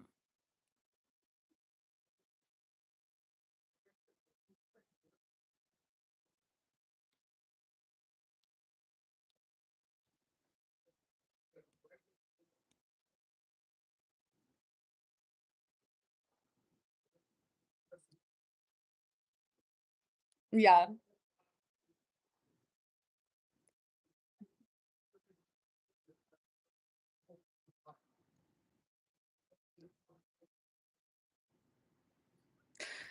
Yeah.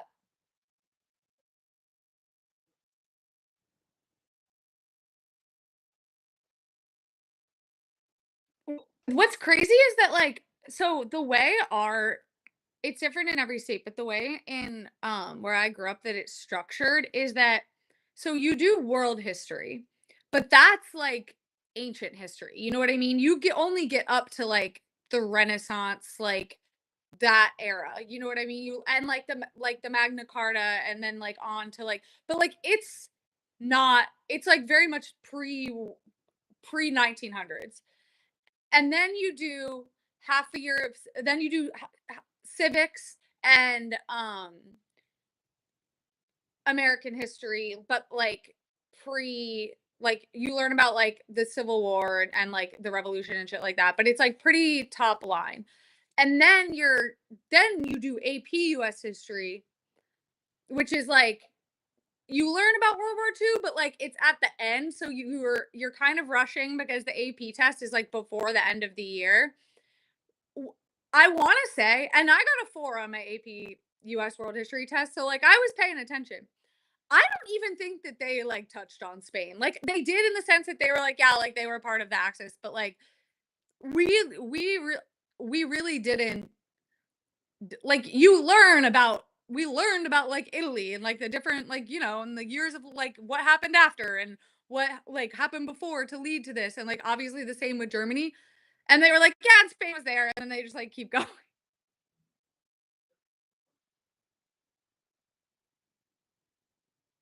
No. We didn't learn any I mean, I, like, know vaguely. Yeah, yes, sorry, they weren't a part of the Axis. AP European yeah, but I didn't but right. But we don't do AP European history, we do then AP World History, which again that is a lot more like China, Japan. They do a little bit of Europe as well, but, like, mostly in the context of colonization, like, we didn't really learn about and, like, we learned about, like and then we did, like, a lot of Russian history, but, like, our AP World I mean, maybe it's probably different for literally every school. So, um, they didn't yeah, we didn't I guess we did European, but it's again, when you're doing all of those things, it gets a much smaller slice of the pie, if that makes sense. And a lot of the you kind of go through time and like you also go through different areas and then you learn like the backstory and the whatever. So like I what I remember about Europe and AP World is like the Dutch East India Company and like no we're- I'm conflating two different companies, but you know what I mean. And like Africa and, like, all of, like, that stuff, as opposed to, like, the Spanish Civil War or, like, more, well, those things were modern we learned about modern stuff too, but less of the internal politics of Europe than we learned about, like, the different, like, Chinese emperors or, like, the different, like, Japan like, various histories and stuff, and, like, Korea and stuff like that, where we those were much more, like, internal policy, like internal political focused, whereas Europe, it's mostly to be fair, there are a lot of wars to get through that are all about like essentially the same thing, which is just like Catholicism and so that you focus a lot on um but that's what I'm saying like yeah like you focus a lot more on like Europe's interaction with the rest of the world because of all of the things that happened than necessarily like France or like th- uh the Belgians or the you know what I mean, than the history of the region, if that makes sense.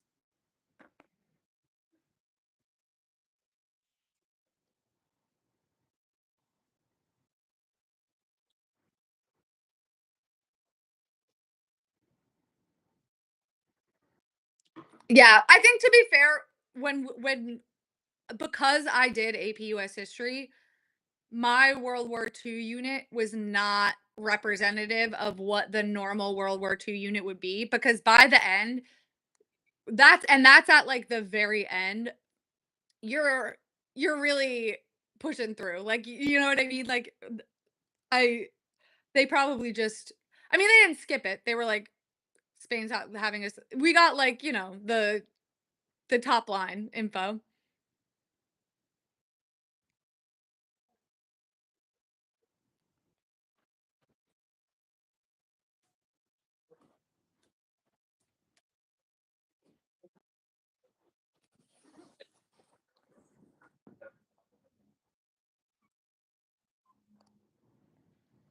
They, oh, I will, Chris, read about Juan Carlos. Um,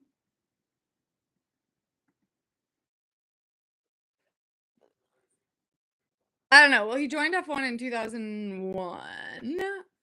So he had to be what, like 20? That is crazy. He was born in 81. He was born so he just missed it. Okay, I am gonna look that up though. The Chris, thank you. I love a historical rabbit hole. But like right now I'm deep into the late Roman Republic. I cannot even I'm so locked in. It's actually a problem.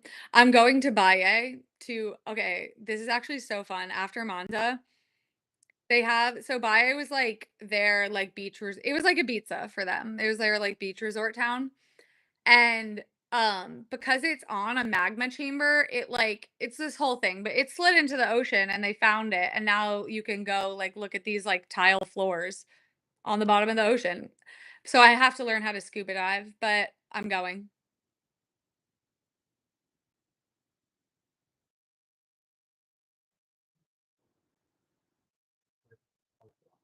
Yeah, I'm going for 2 weeks. I'm flying in. I'm missing practice for Zandvoort, but I'm flying in Friday night to Zandvoort.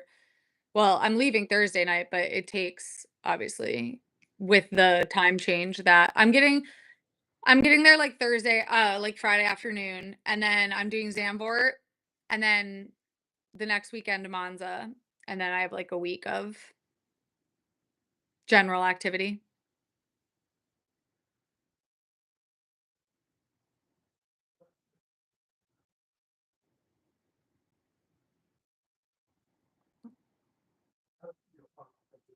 I'm so excited. I think we might go to Lake Como in between too.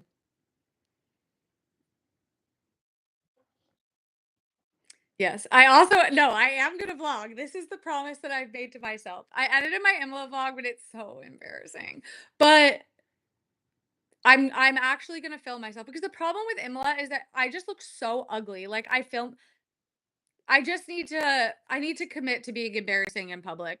So which I already am being. Like I'm not being sneaky. I think I'm being sneaky. I'm not being sneaky. So but no, I'm excited. It's gonna be so fun. And I I think we have a good plan for Monza, but I also am like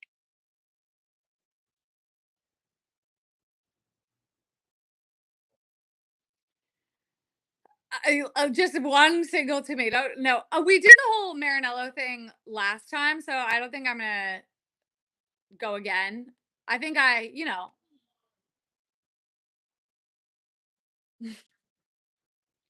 I would never do that. Oh my god, they'll never let me back in Italy, and then I won't be able to go see all of the ruins that I want to see. Hit John Elka with my car again. They wouldn't let me back in Italy.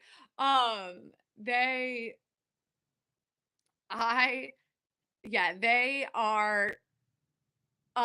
But yeah, I don't think I'll be returning. But the delusion of like when I think about the people that Dev and I were when we booked this ticket, like we were like we're gonna pilgrimage to Monza during Charles Leclerc's champion year.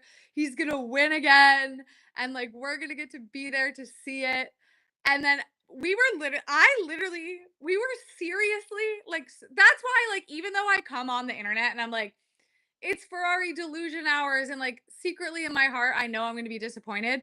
I say that, but then at the same time, like, I have gone back and looked at those messages to laugh at myself. The way both of us were like, I was like, if Charles wins, we're flying to Maranello for the celebration. Like, we're going, like, there's gonna be a parade, probably. I don't even know if there would be a parade, but I'm assuming there's gonna be a parade. I'm like, we're going, we're gonna, like, whatever, it's gonna be. And we were like genuinely planning this trip. We're like, we'll just call out sick of work. Like, I don't care. It's gonna be once in a lifetime. We were serious. You know what I mean? Like, that's the saddest part. We were serious.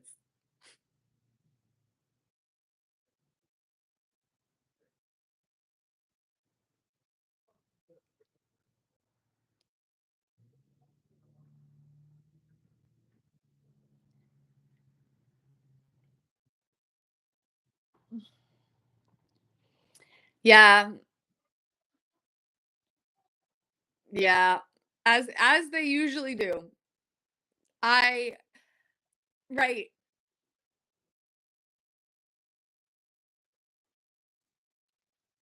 But McLaren did that and they were fine. Yeah, to be fair, I was worried about that. I worry about every single thing. One thing about me, I'm always worried. But yeah, the fact that anyone thought for even one shred of even one shred of a second, even partially, that Ferrari had a chance of winning this year is full blown delusion. And I did. Ugh. No, maybe we did jinx him. But also, we were just saying if. We're saying we gotta go if we well, because also the context of this is that Race of Champions was in Australia, and obviously I didn't go to Australia because it's really expensive to fly there, and also 24 hours on a plane, and also like, I don't need to go to like, it's not I don't wanna be like, I don't wanna go to Australia because like, it seems cool, like, there's things I'd like to do and see there, but I don't wanna go to Australia 24 hours on a plane bad, you know? It's a high bar.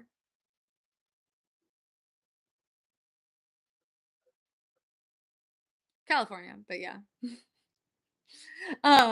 Right, it's not substantially different from places in the United States. I mean, it is, it's a different country, of course, it's a completely different, but, like, I'm talking in terms of, like, like, you could say the same thing about Europe, but, like, yeah, Europe's a $400 plane ticket, not a $2,500 one, you know what I mean?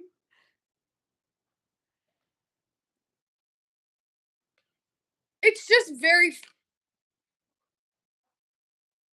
Yeah, I don't. And I am scared of fish. Like the Great Barrier Reef, so cool. Like there's so many things, but like I don't want to do that because I'm scared of fish.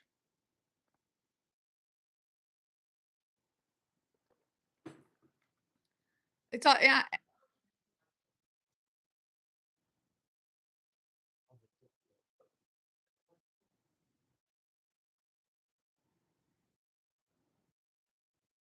I think the worst accent on the face of the planet is the generic New England accent because everyone fucking hates the way that I say everything.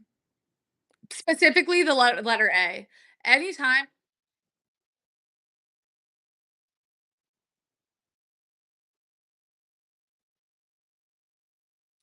yeah, I guess I just don't know who that is. Nice. Jack, what's his last name?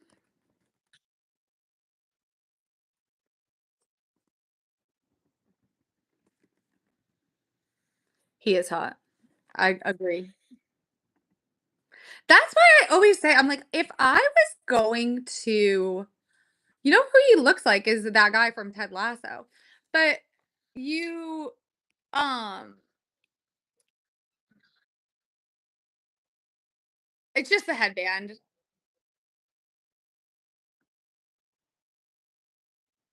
Okay. Okay, so I was right. Um, the if I was gonna watch a sport because men were hot, I would watch soccer.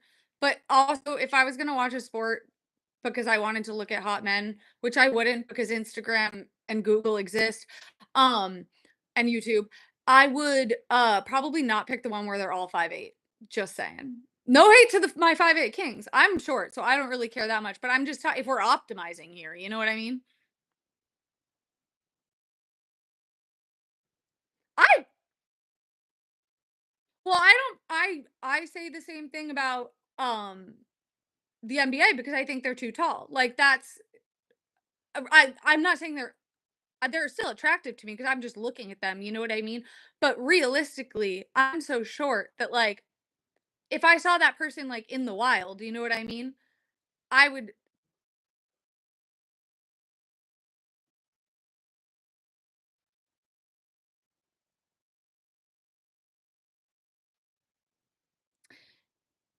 I would have risked it all. Let me tell you, there's probably and I can't say this for a fact, I don't really remember, but it's not there's a chance that like if Tyler Sagan wanted to like go back in our like his Instagram DM history, there's like old messages from like 16-year-old me being like, "Hey." like I but also he might be I don't know. People has he done other homophobic things other than that tweet because that's but I think that tweet is bad, but also I'm like mm, mm, right? Like I'm like I especially because he was especially because he was clearly drunk when he tweeted it. I was like, I think we're being a little hasty and dismissing the fact that the message of that tweet might not have been I'm drunk in Texas and gonna fuck a man.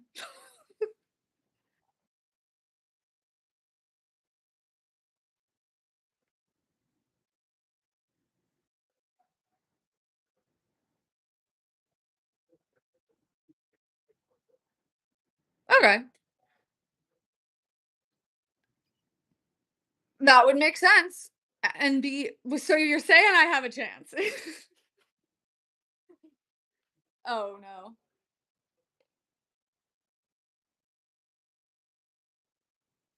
Yeah, but I can't be a part of that. I can't endorse that behavior by sleeping with you. Also, just liability wise, like what if I become the center of that story by accident? You know what I mean? I think fucking married men.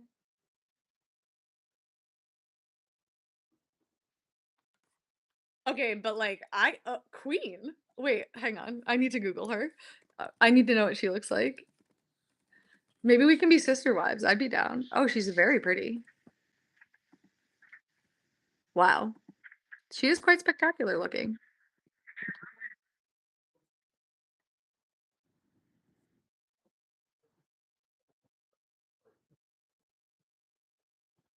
Hell yeah.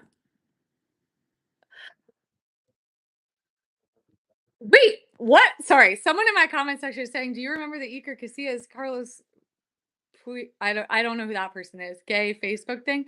No, I need you to explain that to me immediately because I went through a brief phase where I was a Real Madrid fan in high school because I was trying to impress this girl. But I went to a fucking Real Madrid game at Yankees Stadium. I when I tell you I was on like streaming sites watching fucking Real Madrid versus like Sevilla. I